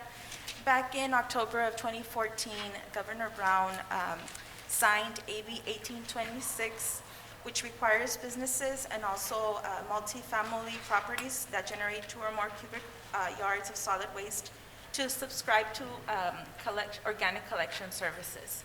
Since 2014, Cal Recycling has been meeting with cities and jurisdictions and giving us a guidelines to follow. Back in July 15 of 2021, the City Council adopted Ordinance 1216, which followed the guidelines for 1826. Now we come before you because effective January 1st of 2022, SB 1383 took effect, and SB 1383 requires that jurisdictions provide organic collection services to all residents and businesses. It also requires that we establish edible food recovery program, that we conduct education and outreach, that we procure recyclable organic products, and as well as that we monitor and conduct enforcement. So in order for us to do that, we needed to update our muni code to make sure that we are following the guidelines of Cal Recycling. Anybody? Mr. Garcia? Yeah, question on this. You said enforcement, and this is requirement by law, right? Yes. But what's the plan that we have to inform our community, our citizens, and our businesses, or what do we have in the works to inform that this is it's going to go into effect? Yes, right now, Republic Services is our franchise provider. We have been working with them and creating letters as well as flyers. We have started posting it on our website. We have gotten already the addresses because the city does just the residential. And then Republic Services does the commercial. So they provided us the list. We'll be mailing out the information to all the properties that are affected by the SB 1383. We are also working with our planning building department with code enforcement, because once we send out the notice, we have to comply and monitor that they received it, first notice, second notice, and then if there is a violation or a citation, it would have to be through the code enforcement side. Okay, so that was going to be my next question. Who will be the one doing the enforcement? It would be the city. Okay.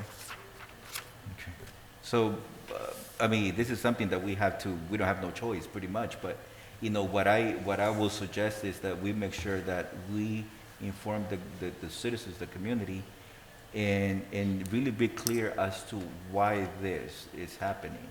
And this is not something that the city, just to make sure that we're clear, that the city is imposing, Yeah, so the city can be fined up to $10,000 per correct, day and if you don't follow the... that's what I read on the backup. So, but thank you. So, just that. Thank you. Thank you, Mr. Garcia. Anybody? Mr. Romo? No, thank you. No? So I move for approval. Yep. Motion to approve by Mr. Garcia. Anybody second that? Second. Second by Ms. Romo. Yeah, oh. Okay, go ahead. It's a public hearing. California, amending Chapter 8.36 and repealing Section 8.39 of Title 8 of Calexico Municipal Code relating to solid waste disposal and recyclable materials and organic waste. Okay, so we have a motion. I'll vote. Vote. Yes? Yes. And Ms. Orena, is he still on? Item number 9.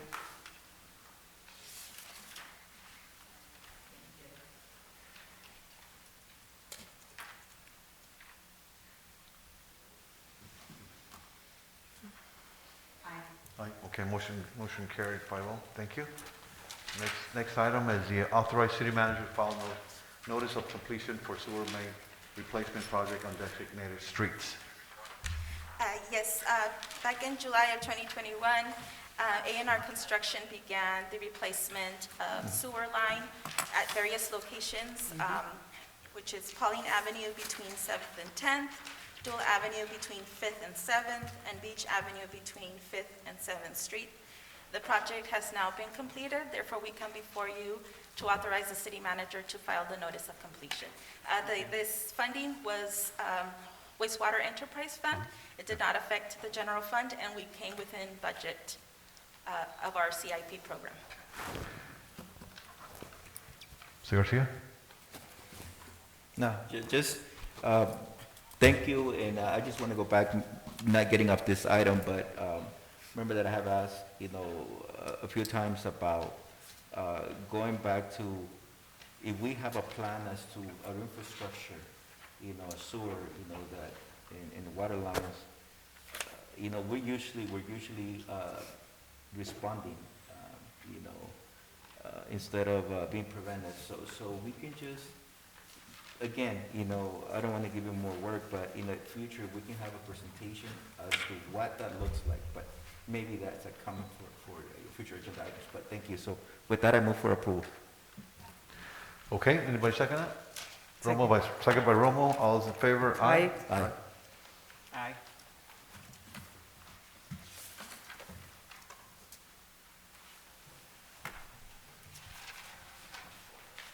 Aye, okay, motion carried 5-0, thank you.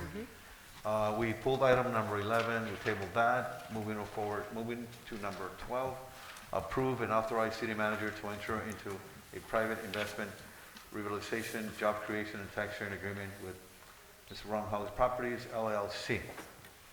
With us today, Mayor, we have Mr. Ron Holly. Before I pass on the microphone to Mr. Holly, I do want to make a couple of comments on the item. I think the staff report, within its background and discussion section, is very precise as to what this agreement is about. In addition to that, I want to share that the city of Calexico has an open policy of working with anybody that wants to come to us on how we can assist to bring life to an area that could thrive commercially, like what we have here before you.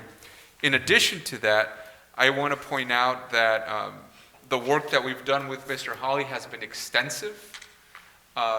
Both legal counsels involved have been also active in making sure that what we have here before you is very clear, that the only way that this will take effect and assist and aid in getting a tenant to this property would be to work in conjunction with Mr. Holly to make sure that this is very clear and understood, that it would take effect once a tenant is secured. So with that said, I really want Mr. Holly, who I want to welcome to the city and being here tonight, to share with us more detail as to how this came about and the opportunity that this represents. Mr. Mayor, members of the council, my name is Ron Holly. My office is 1151 Josh Street, Suite 175, Newport Beach, 92660. This board and I have managed the Crossroads Plaza Shopping Center since 2017, and we've been successful in bringing some tenants to the property. Taco Bell, the latest opening. Food Plus is about to start construction on their fuel center about the end of this month. And the car wash was just approved on Monday by the planning commission. And as you know, the Popeye's Chicken is under construction.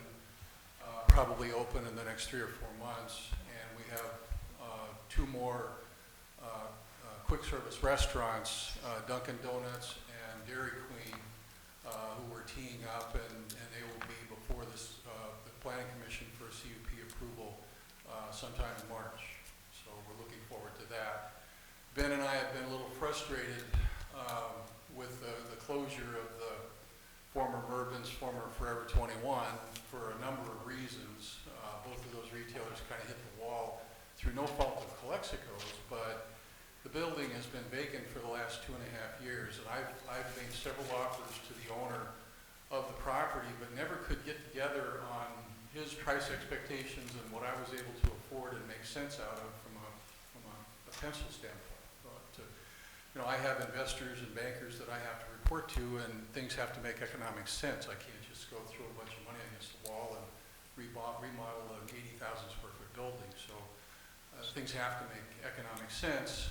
And so as a result, I kind of put my head together with Miguel and said, look, this is my problem. I've got a huge gap between what I can afford to pay and what this owner expects. And I asked if that was even a possibility, if perhaps the sales tax generated from the property with no other contributions could be used to help bridge that gap. And we were able to put our heads together and come up with a formula that does that. My risk, of course, is I've got to find those tenants, whoever they are, tenant or tenants, and further they have to be able to generate those kinds of sales that would generate the sales tax that would be able to help bridge that gap. So the agreement basically does that, I believe, and I do not own the property. I do not have it under contract. As I said, I made several offers for the property, but have never been able to close that gap, if you will. So this agreement, in my opinion, closes that gap, and I think we have a tremendous opportunity to help the city of Calexico, at least in one or two ways. And one is you're getting zero sales tax today, and if I'm successful, once this agreement burns off in 10 years, you get all the sales tax. So, you know, we're basically sharing the burden, if you will, for that first 10 years, and then all of the benefit goes to the city. Secondly, we're going to be generating some real jobs. They'll be full-time equivalent jobs of a minimum of 45 for an 80,000 square foot building, which could be very doable for the kind of retailer we need to generate the sales we need to produce the sales tax. So this is kind of the first step of a long process to basically find those tenants, put a development plan together. One of the problems that's a sticky point, which is part of this gap, is it's going to cost a lot of money to retrofit the building for whatever tenant or tenants I'm able to find. In addition to that, because this is theoretically public funding, I'm going to have to build the project as prevailing wage. Prevailing wage is about 30% more expensive than market wage. So that adds an additional burden to the project. That's my problem and my hurdle, not yours. But once again, that's one more reason to try to figure out how to bridge this gap. And what this document accomplishes is the property funds itself. I mean, if I'm successful finding those retailers, you don't put in a nickel.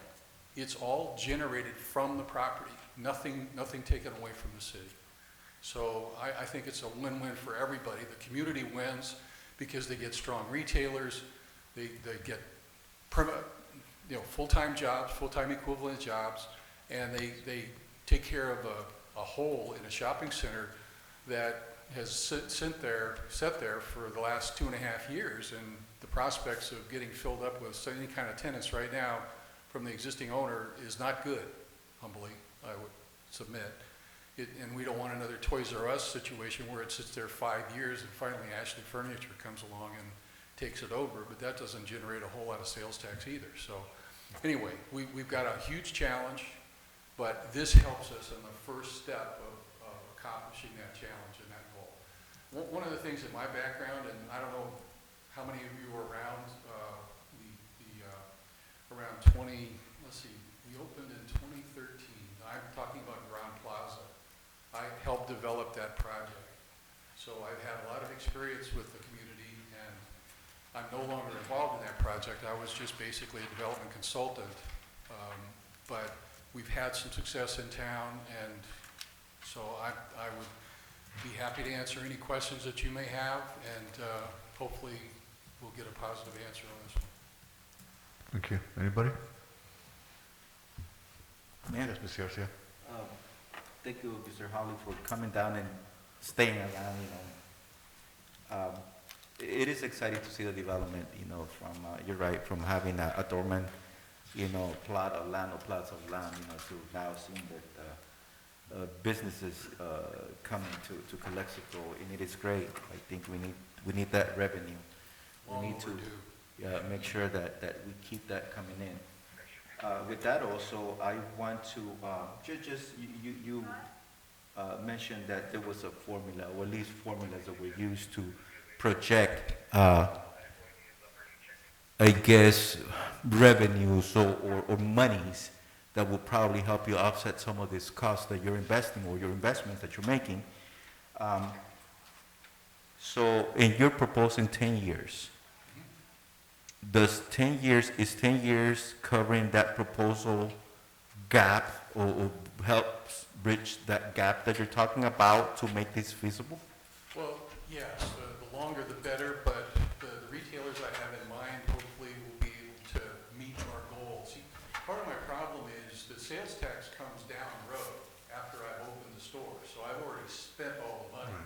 So in order to collateralize those funds, I have to be able to demonstrate to a lender and a group of investors that the retailers we're going to put in can generate those sales tax dollars, because initially we have to put that money in order to be able to build the project out so the tenant opens the store and generates those sales. So it's a little backwards. I prefer, and I made an offer to the owner asking him to take a note back, and he won't do that. So, I kind of racked my brain. This is the only answer I could ever come up with as how we can figure out how to bridge that gap. And that's kind of like where I was trying to get, kind of like how we're going about doing this, or how you went about doing this, kind of like backwards also. But with that also, I wanted to also put something, can we do a 5-year and then come back and revisit that also? That won't work. Okay, because again, I understand the excitement and I'm with you, right? But we also need help. We also need help as a city, right? And of course, there will be impacts, to our city. So I'm just throwing that out there, and again, we're a council, we're 5 people, but I'm just trying to ask these questions. What was that considered? The formula that you're using. Is there a possibility? I'm not saying no to the 10. I'm just saying, can we do 5 and we come back to the table and look at that, 5? I don't know how much experience you had with lenders. You probably borrowed to buy a house and that kind of stuff. And they're a skeptical group. I used to work for Downey Savings for a few years. I ran the DSL service company, which is a development arm of Downey Savings, before they hit the wall a few years ago. And I was not part of that. But as I said, they're a skeptical group. And what they would say to me is, okay, Mr. Hawley, you think you're going to make this amount of money and you're going to do it in 5 years? Really? You're going to be lucky to do it in 10 years. And my goal is to do it in 5, but I've got the extra cushion to satisfy the naysayers and the second guessers of the maximum of 10 years. And so that's why 10 years is critically important. Can we do this also, where we do maybe 10 years, but with the option to revise and keep an eye on the revenue coming in? Because again, we're trying to get money together to, help our infrastructure here, help our police, help our fire, and that is going to be around. We hear about streets, we hear about a lot of things, and the only way that we're going to get those funds is, again, partnering with industry, partnering with investors. So that's where I'm coming from. It's not that I'm not saying no. I'm saying no or yes at this point, but I'm just trying to create this dialogue. I know that you and Miguel had that conversation, and we're having that conversation here. So I'm just trying to make sure that we keep that in mind also, because the revenue is going to be generated. You're right.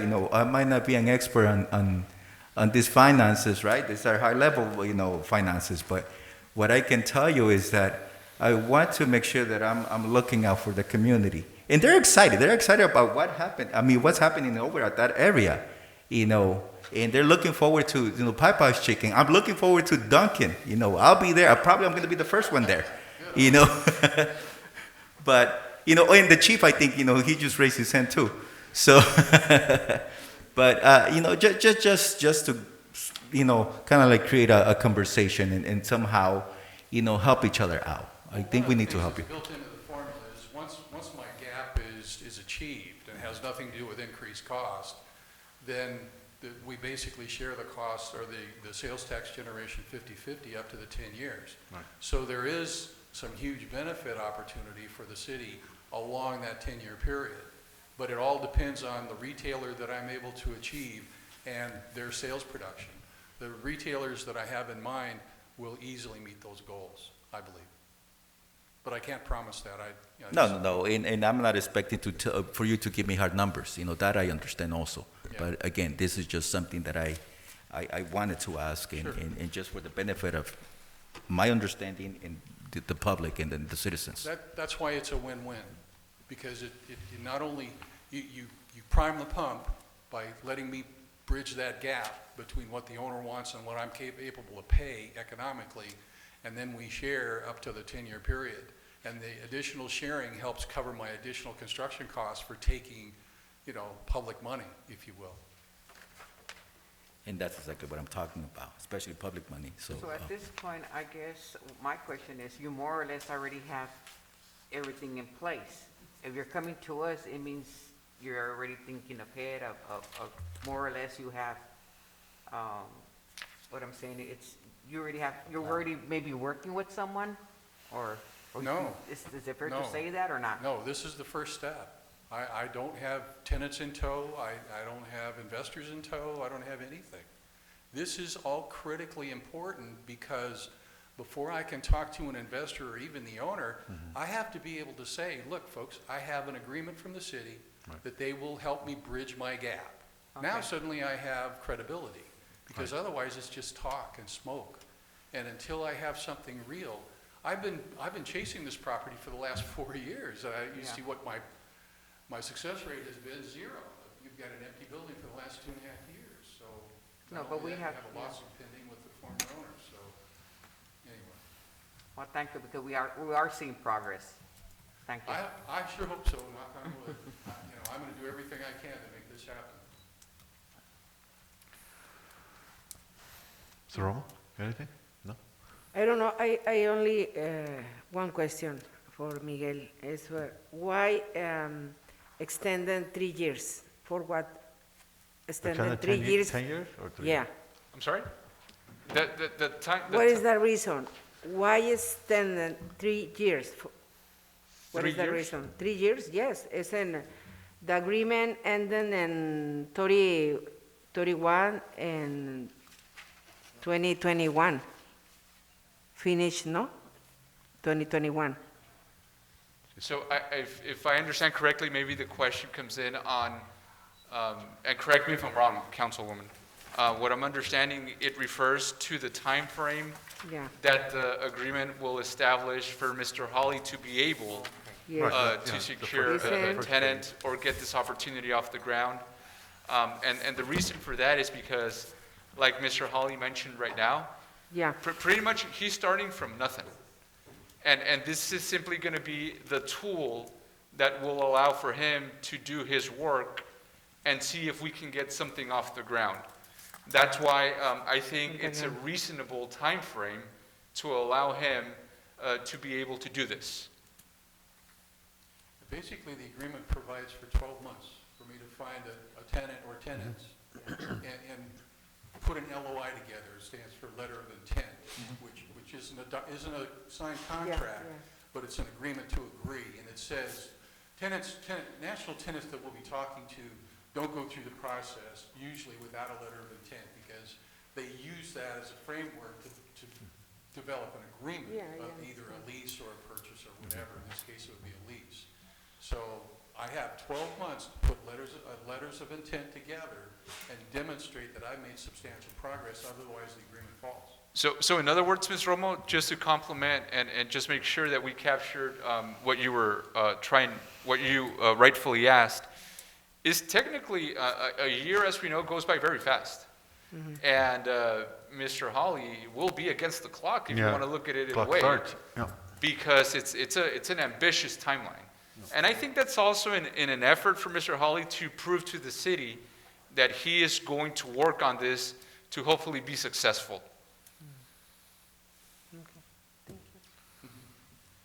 Mr. Reyna, have anything? No?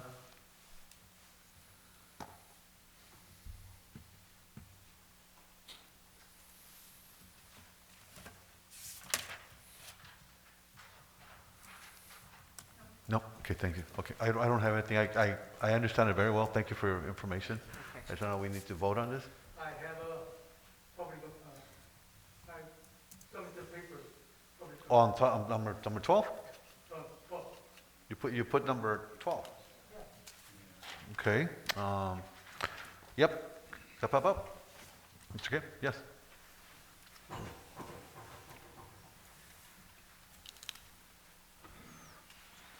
So it looks like if I get somebody at the oil, then I can get the tax deductible. I'm gonna get sales tax. I'm gonna get money in myself. I can make money without the business. This is for me. It's a big scam. First of all, the backup documents. They were saying there was nothing saying that he's gonna be released it or not act like the owner. Actually, I called the owner of the building, and he didn't know about this process. And the owner, they couldn't do nothing. They had some legal issues. They just barely cleared the issues. The owner of the building, they're looking into several revenue to try to collect the building. And I guess that during those times, probably Mr. Ron Harley talked with the owners. So, but he didn't know about that. And his lawyer called to Mr. Harley's lawyer or whoever, said they're going to submit the letter saying today he's not the owner, and then when he approves it, he's going to working on it. So it's like for me like this. I didn't lie, but I didn't say it. It's act like owner. She's a backup document. Clearly, he act like the owner, and then people call me, oh, Mr. Harley bought this building. And by the way, city of Calexico, the sales tax is impacting our general fund. So it was happening. The general fund, we pay for the fire department and the fire and police department, and the city is in this. And Mr. Garcia was paying good attention about trying to protecting our general fund. Yeah, our general fund is short the money, and one of the main reason the city of Calexico, like some of the project like the city of support the Grand Plaza. They are hoping the loan supposed to buy the city sales tax. But the gimmick, they were Mr. Ron Harley, when I was president of the city of Calexico, they're going to have a $1 million sales tax income. It never reached even not the $500,000. And before the pandemic, they already gone as ghost town at the Grand Plaza. People were telling me, Kim, you were the miracle boat, one boat against the Grand Plaza, because you knew it is not going to be functioning. And then we have to protect ourselves, tax money, and I don't know, did the city get the financial statement from the Ron Harley? Is he has money? So I don't know if city didn't investigate it or not. They should. People be giving them some financial benefit. And city should ask the police and fire departments, is that all right to reduce our general fund for them, to give them Mr. Ron Harley. Our police and fire, they're suffering the short of the staff, overload, and they're suffering. City have to remember this sales tax scam in $1 million to the $200,000 before the pandemic is a scam. People saying go down to the Grand Plaza. And the owner of the Grand Plaza is arrested and indicted for the mordida, which is bribery.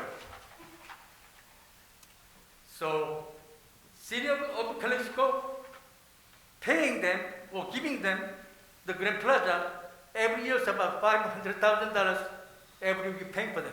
That's why it's surviving. If with that money they're not there, they could not survive. Successfully not surviving. Remember, Mr. Ron Harley was part of Grand Plaza scam, and Grand Plaza is a mess in both towns. Thank you. Thank you, Mr. McKim.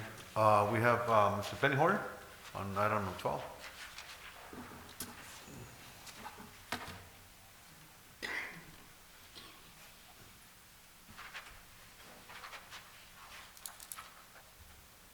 Thank you, Mr. Mayor, and distinguished members of the council and the public at large.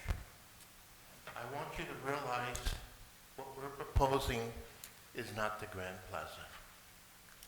I hope that you will look at it on its own merit. I have been part of this community, I would say, except for the time I was in the military all my life. This is one community that I love, and I want this to prosper. I could probably go somewhere else and what I can do and do a lot better, but I want this community to do better. Any developer will come in and propose this to you, and they'll do well. And I'm going to say one thing. What we have offered you is something to improve the economic structure of the city of Calexico. And I'll say this, nothing for nothing is nothing. Something for something is something. I work hard taking care of the Crossroads Center. You go there now, it looks nice. Mr. Hawley has given me the latitude to do that. And we have worked very hard to bring new businesses into this community. They will provide sales tax. And that's the word everybody's looking to talk about, is sales tax. The sales tax is going to be here. And I have talked to most of you and shared certain confidential information because I believe to be straightforward. I hope that I walk well with all of you, because you walk well with me. I consider all of you my friends. I wouldn't bring something or be part of something that's going to compromise our city. I say our city. We all take pride in this city. I put a lot of effort into the city, not just here, but at the school district, also for the county. I even do certain committees for IBC. It's part of what I do. I'm hoping, and when I talk to each and every one of you, I didn't make any promises. I said, please, look at what we want to do. Give it consideration. I didn't try to compromise anybody. I didn't try to say, we're going to do this. I said, look at it and look at it on its merits. And if you look at this, this is going to violate. It's going to make the city stronger. It's going to bring a certain amount of revenue to the city. And then eventually, the revenue will be complete. Now, if you look at this, Mr. Hawley, I should say we work as a team, Mr. Hawley and Ben Horton had 1 year to find a viable tenant. 1 year, not 10 years or whatever you want to call it. 1 year.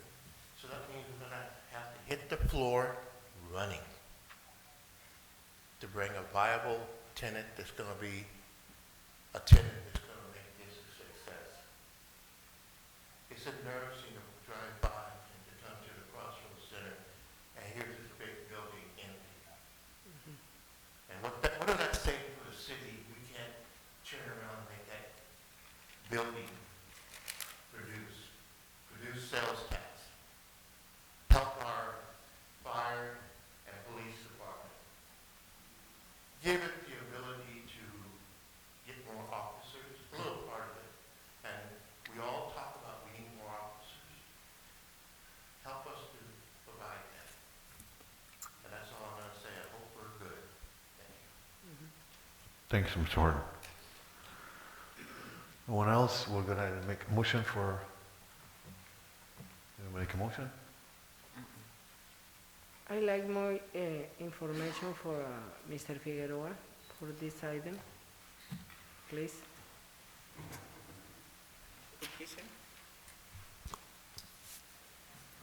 Ms. Romo, yes, what additional information would you request? In general, for the project for Mr. Holly, what is your recommendation? I do want to point out and just be very clear on something. This is not a CFD. This is a simple opportunity to get a potential tenant to come in which the city's not going to put up any money up front. It's not going to cost our general fund at this moment. If anything, the responsibility is on Mr. Hawley within a year to get a tenant to go in there and start generating some sales tax as it is identified in the staff report of this agreement. I also want to point out something that I had a conversation with the legal counsel of the property owner in which it was made very clear that Mr. Hawley is not the owner of the property, that the city acknowledges who the owner of the property is. Also, the information that you have before you is a fax that was provided to the city in which Mr. Hawley acknowledges who the owner is and how the ownership team is aware of this opportunity before us today. In other words, the city has done its due diligence to make sure that there are no misinterpretations as to what you have here before you. Okay. All the parties have been informed. Okay. Good.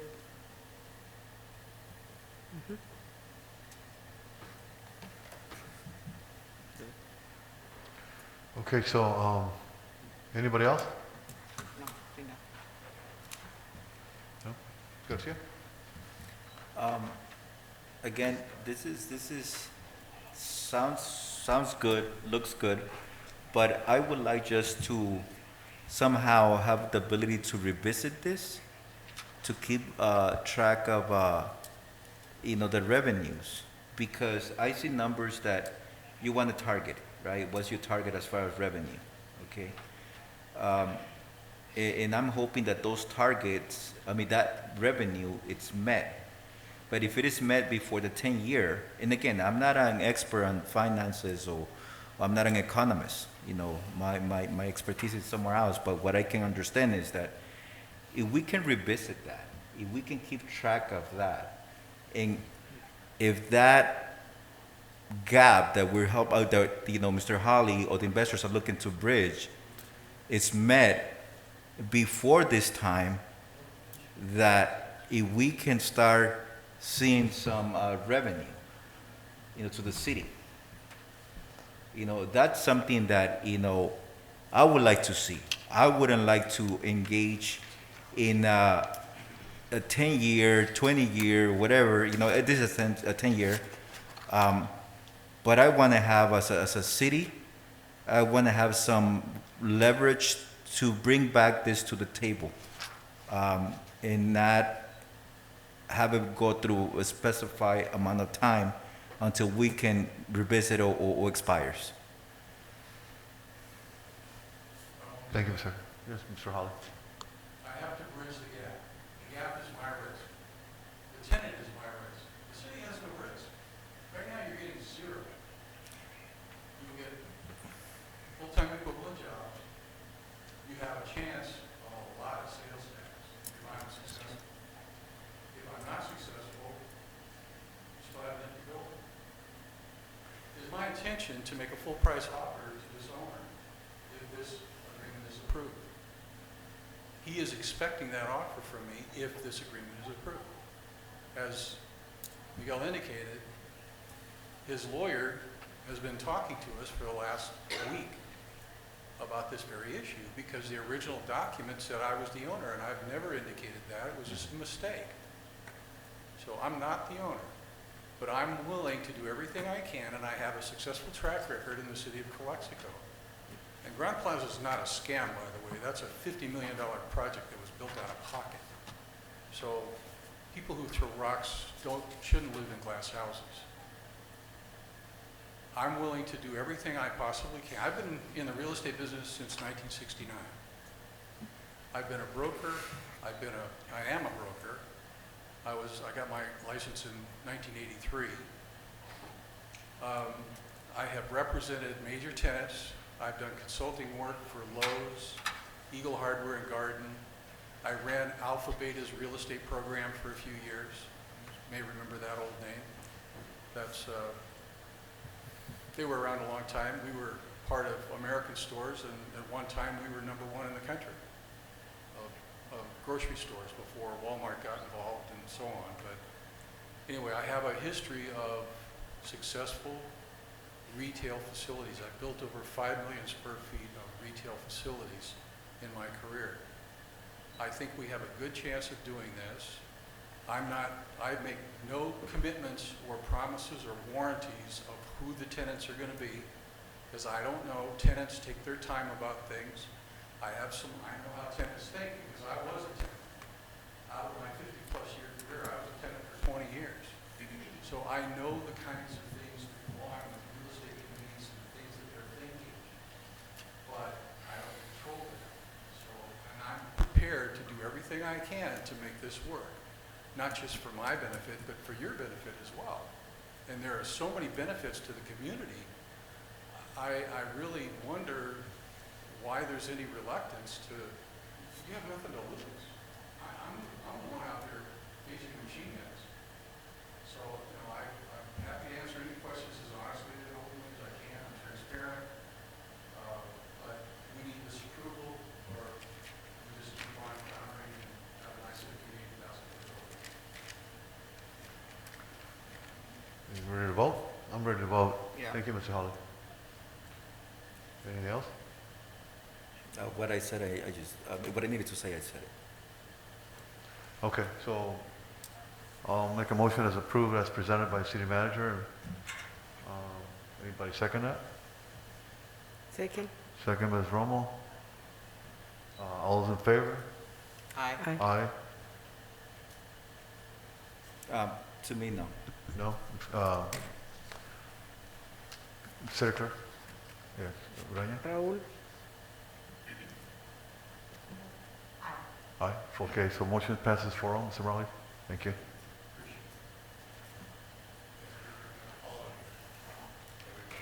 Moving up to item number 13, reject all bids received for police and fire department vehicles. Chief Gerardo.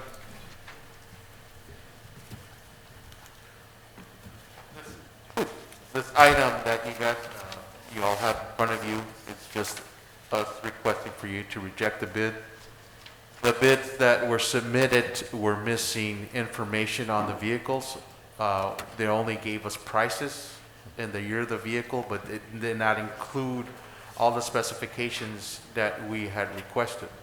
So in order for us to protect the city from being sold a vehicle that is not meeting our specifications, we had to reject those bids. So my proposal is to reject the bids, and we will rebid as soon as, if it passes, when you rejected the bids.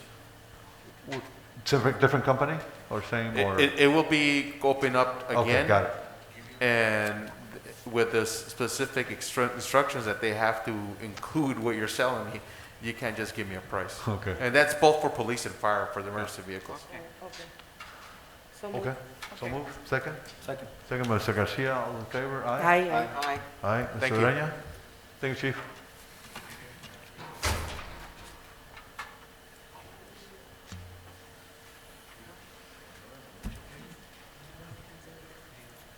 Aye, okay, motion carried 5-0, thank you.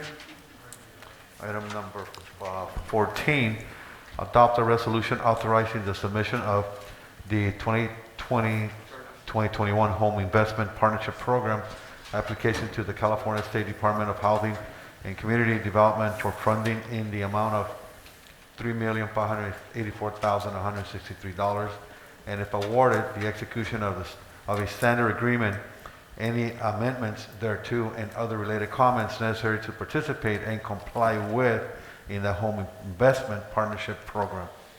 Mayor, members of the council, those that are still following us, what you have before you is an item that's congruent with what we've been sharing with you in recent meetings, in which we came before you, in which there was a collaborative agreement that was established with Imperial Valley Housing Coalition, in which we would be working together to go after state monies to entice and support housing in Calexico. As a result of that, what you have before you is an opportunity from the Housing and Community Development Department that we're partnering on as a co-applicant, in which, as the mayor read on the subject line, we are going for a little over $3.5 million to complement the efforts that were secured through the Home Key program for Hollies. In other words, what we're trying to do here is complement all the other services that the project is envisioned to provide. This will include additional housing and wraparound services through the partnership of institutions in Imperial County. If you have specific questions on the subject matter, the Planning and Building Services Director is here to answer any questions. Mrs. Romo, you have anything? No? It's okay for me. I don't have anything, Mr. Figueroa. Mr. Garcia? No? Mrs. Ariola Fernandez? Okay, no. No? So Does moved. Ms. Aroña have anything?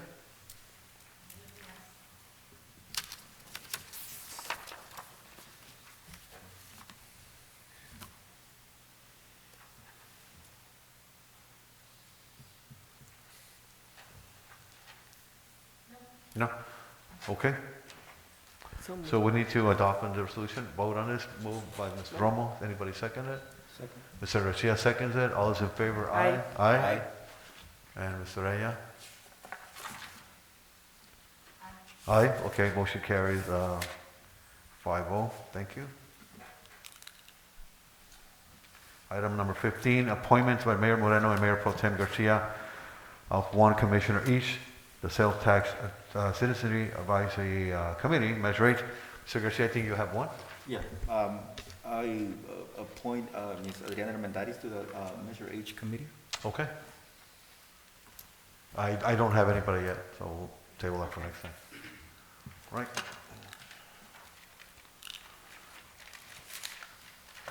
Number 16, appointment of delegate member and an alternate member to the Southern California Association of Governments Regional Conference and General Assembly, May 5, 2022.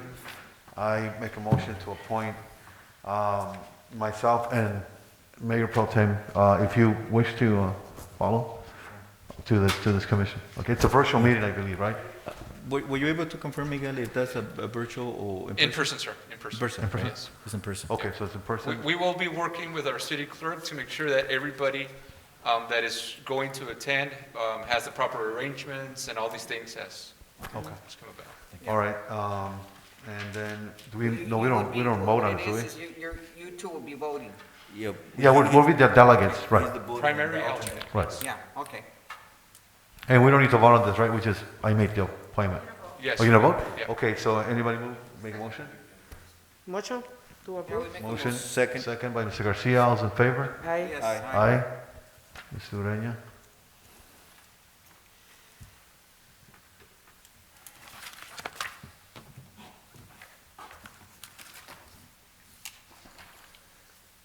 Aye, okay, motion carried, 5-0, thank you. Now we have public hearings, we want to open it up for public hearings. Yes, Mayor, I do want to acknowledge and thank Mr. Jake Comer from Weston Associates for being still in the building with us right now. He is going to provide a report on this item.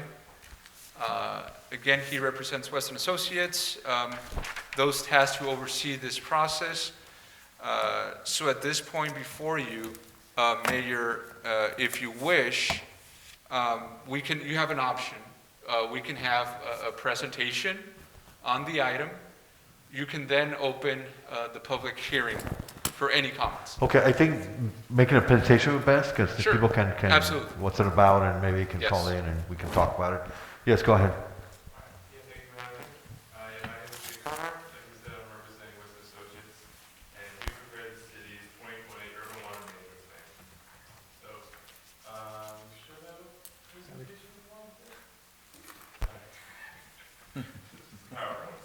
It's a little late, we're sorry. Yeah, no problem. But anyway, so I guess get started at least.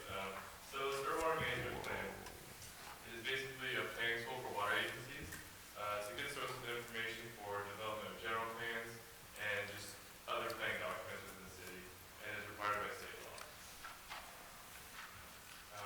It was enacted based off the Urban Water Management Planning Act of 1983, and there have been several amendments since. The most important was the Water Conservation Act of 2009, which is also known as SBX 7.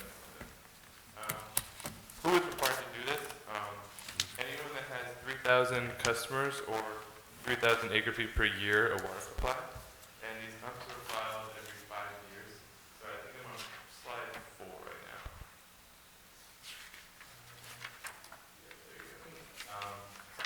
There you go.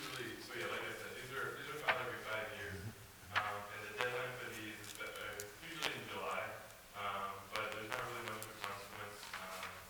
Cities or water agencies that submit these late to DWR still receive state grants for loans.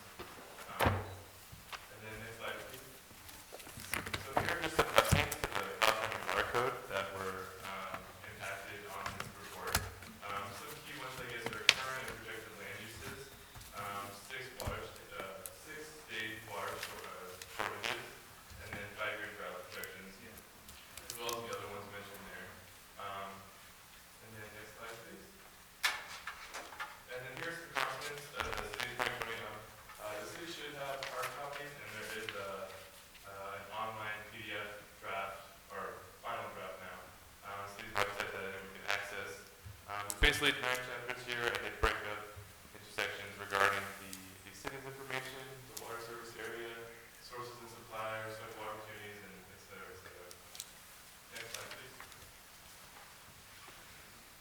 So now getting to the city water service area. The city currently serves a population of approximately 40,900 residences, and there are currently 8 pending developments that will add about 15,000 persons, and this will approximately add 770 million gallons of water to manage into the water system.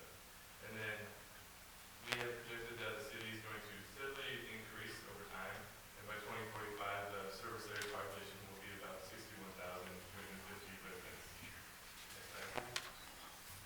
Here's just the image showing the city's water service area and the nearby sphere of influence. Next slide, please. And then breaking things over into the water service area. So the water sole source of water is from the Colorado River, which is supplied to the city via the Imperial Irrigation District's All-American Canal, which I'm sure everyone here is familiar with. The city is able to provide full Title 22 treatment at its 14.2 million gallon per day water treatment plant. And this plant consists of 2 clarifiers with capacities of 4.2 and 10 MGD, and then also 2 storage tanks with capacities of 4 and 6 million gallons. The city also has an east side reservoir, which has a capacity of 6 million gallons.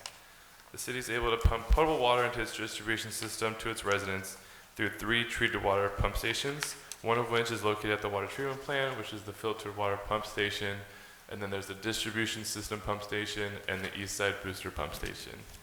Next slide, please.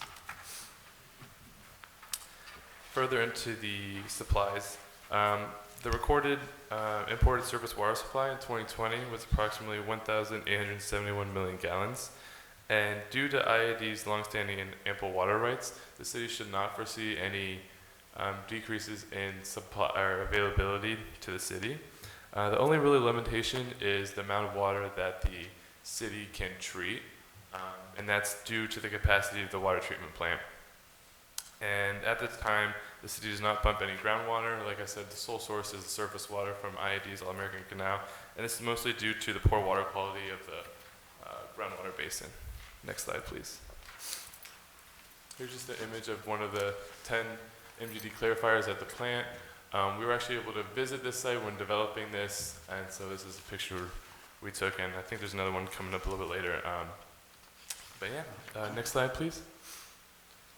So we're moving on now to recycled water potential. So yeah, over the past 5 years, the city's generated an average of 3,000 acre-feet of wastewater, And this wastewater is treated at the city's wastewater treatment plant and is just discharged to the New River. The city does not currently use recycled water within its water system. And this is mostly due to the fact that the water treatment plant only provides secondary treatment. The city doesn't really anticipate use of recycled water in the nearby future, and this is mostly due to the high cost of generating enough that meets the standards and then developing the pipes to distribute this throughout the system. Next slide, please. Here's another example, a photo taken at the city's wastewater treatment plant, and you can see percolation ponds that are used to discharge the water. Next slide, please. Current demands for the 2020 year was 1,871 million gallons, and then the 2020 it asked us to project water supply and demands up to 2045, and gradual improvements in water efficiency should help to offset the growth. This is an example of more efficient plumbing, toilets, landscaping, irrigation, stuff like that. And for 2045, we projected that the water demands will be 2,887 million gallons. And another thing to note here that consumption rates have actually decreased by nearly 100 gallons per person per day, which is GPCD, from previous decades. And so consumption rates are expected to continue to decrease while the population still increases by 2045. Next slide, please. So an association, it kind of goes hand in hand with the Urban Water Management Plan, is the Water Shortage Contingency Plan. And like I said earlier, this is one of those California Water Code updates. Basically, the state has set out to have us develop a plan alongside the Urban Water Management Plan to account for water shortages. And these are broken into 6 stages, and each stage has certain actions that will be required. The first 3 will involve customer prohibitions that will include irrigating, 3 times a week, and then later stages twice a week, stuff like that. And then they'll also be notified of stages 4 to 6 when things aren't getting better. But 4 to 6 is mostly going to require city water staff response. This way, the city's not gonna, or city residents aren't gonna consistently have to be updating things. By the time it gets to 4, it's basically gonna be on the behalf of the city to sort of get things back together. Next slide, please. Here's just an example of one of the city's reservoirs that they have. This is the East Side Reservoir. Next slide, please. So yeah, in conclusion, the water supply capacities, which is solely from surface water, are sufficient to meet demands even under drought conditions through the year 2045. And one thing to note is the city's water master plan was recently updated in 2018, which is one of the main references we actually used in developing this plan. And again, like we said, this plan will eventually be useful in implementing an upgrade to the city's water master plan whenever that happens. But one thing they noted is a recommendation to expand the water treatment plant or possibly adding a second one near the East Side Reservoir. And again, this would just increase the amount of water that the city can treat and therefore distribute throughout its customers.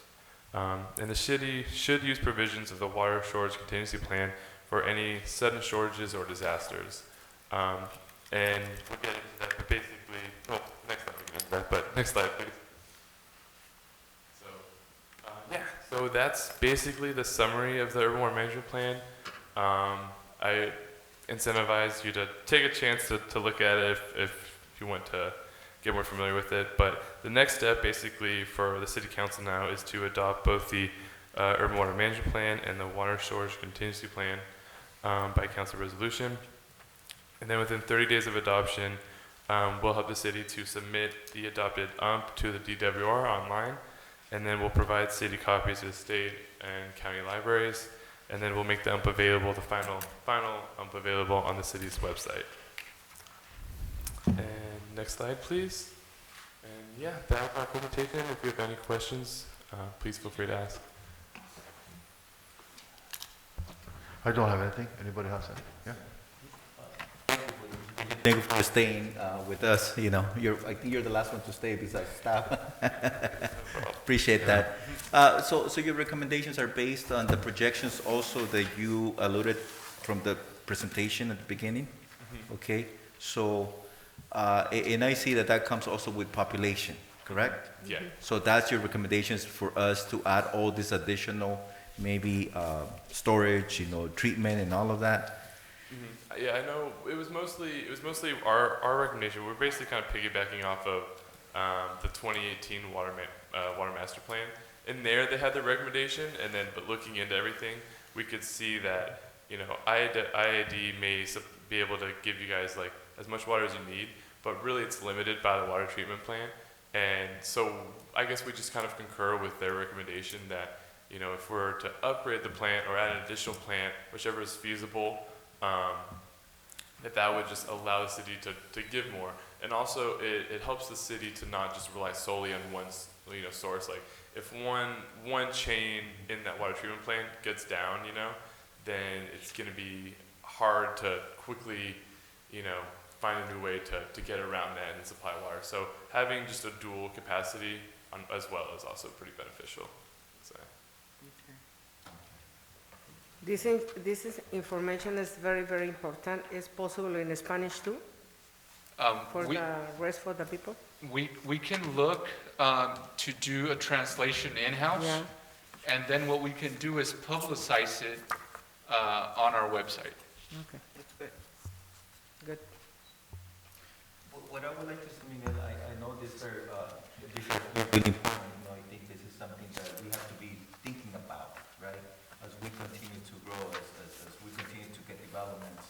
Sure. And projects like the one that just came before us, that will have an impact also in this type of infrastructure. So we need to be thinking about those things and how can we start looking into, expanding our capacity. The problem is not the supply, the problem is the treatment and distribution. So that's our job.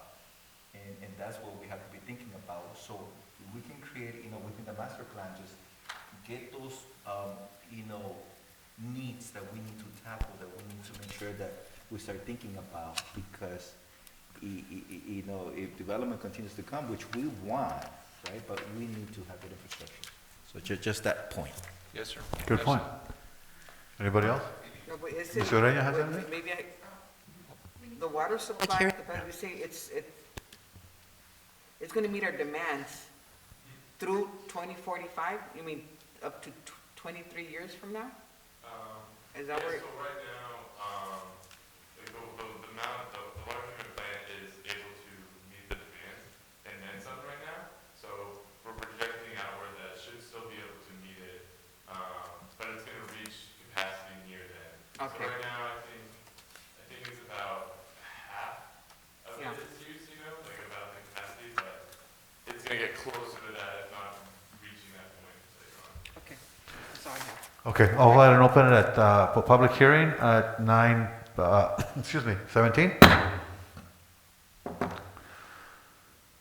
We have anybody? Nope, no one in the public? No comments? I'll go ahead and close it for public hearing at 9:19. Thank you. Thank you. Okay, now moving on to future agenda items.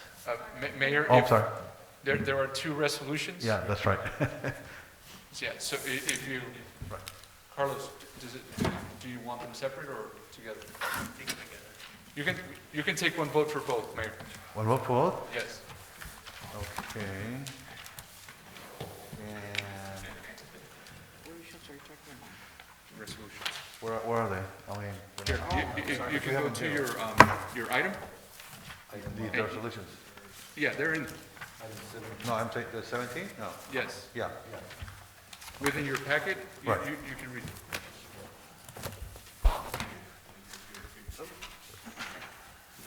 That's attachment 1?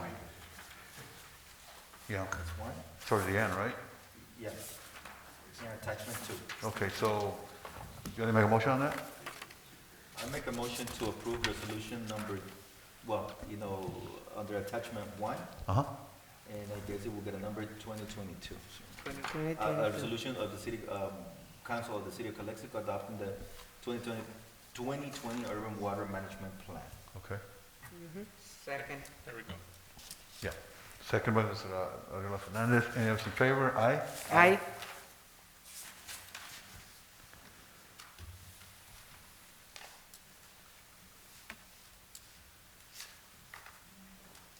Aye. Okay, motion carried. Okay, The second one? that does that, right? The No, resolution? you have, didn't you have two? Yeah, Okay, so you took both? city attorney said we could do both. Yeah. Okay. Okay, now we're like the last item, right, for future agenda? Mhm. Ms. Ro? Thank you. Information on the future for the Teco Monroy Park, please, Miguel. Yes, ma'am. And Mr. Figueroa, I can ask the Director of Public Works, Ms. Liliana Falomir, to answer each report that Mr. Garcia gave here in our next meeting, please. No, please. Thank you. Okay, thank Muchas. you. Mr. Garcia? Yeah, sure. What I would like to see, Miguel, hopefully we can set up a meeting with Heffernan, you know, not just to discuss, you know, some of the things that were brought up as to the park, exercise equipment at the parks, but other things that we need to discuss. So I think we haven't had really a meeting, you know. I know that they're an entity that exists, an autonomous entity, but I think we have had a conversation recently, so just so we can hopefully have a meeting with some of the directors or maybe the CEO. Yes, sir, absolutely. Thank you. Noted. That's it? Okay. Ms. Aguilar Fernandez? No, it's the same. I think we would like an update on the parks, as Mrs. Romo said. I think that's very important, that we do need to work on fixing them.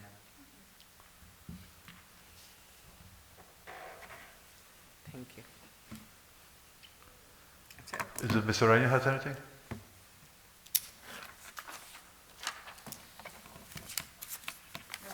No? Okay. So I have one item, Ms. Figueroa, probably, since you and I met with Assemblyman Garcia on the Farm Worker Service Center, I think, you know, we also had met with the CEO from Mr. Reno, from Catholic Charities. Perhaps you and I can meet and it's about time I think we provide an update to the citizens in terms of the project there. Yes, sir. It'll give us like at least 2 more weeks. And I think those folks are either they're in transition, right? So I think we can give an update on that. Absolutely. Yeah, thank you. That's all I have. All right. I'll make a motion to adjourn at... Oh, What happened? I'll make a motion to adjourn. I have motion to adjourn. Second by Mr. Garcia. All in favor, aye? Aye. Aye. Motion carried. Thank you. Good night. Thank you.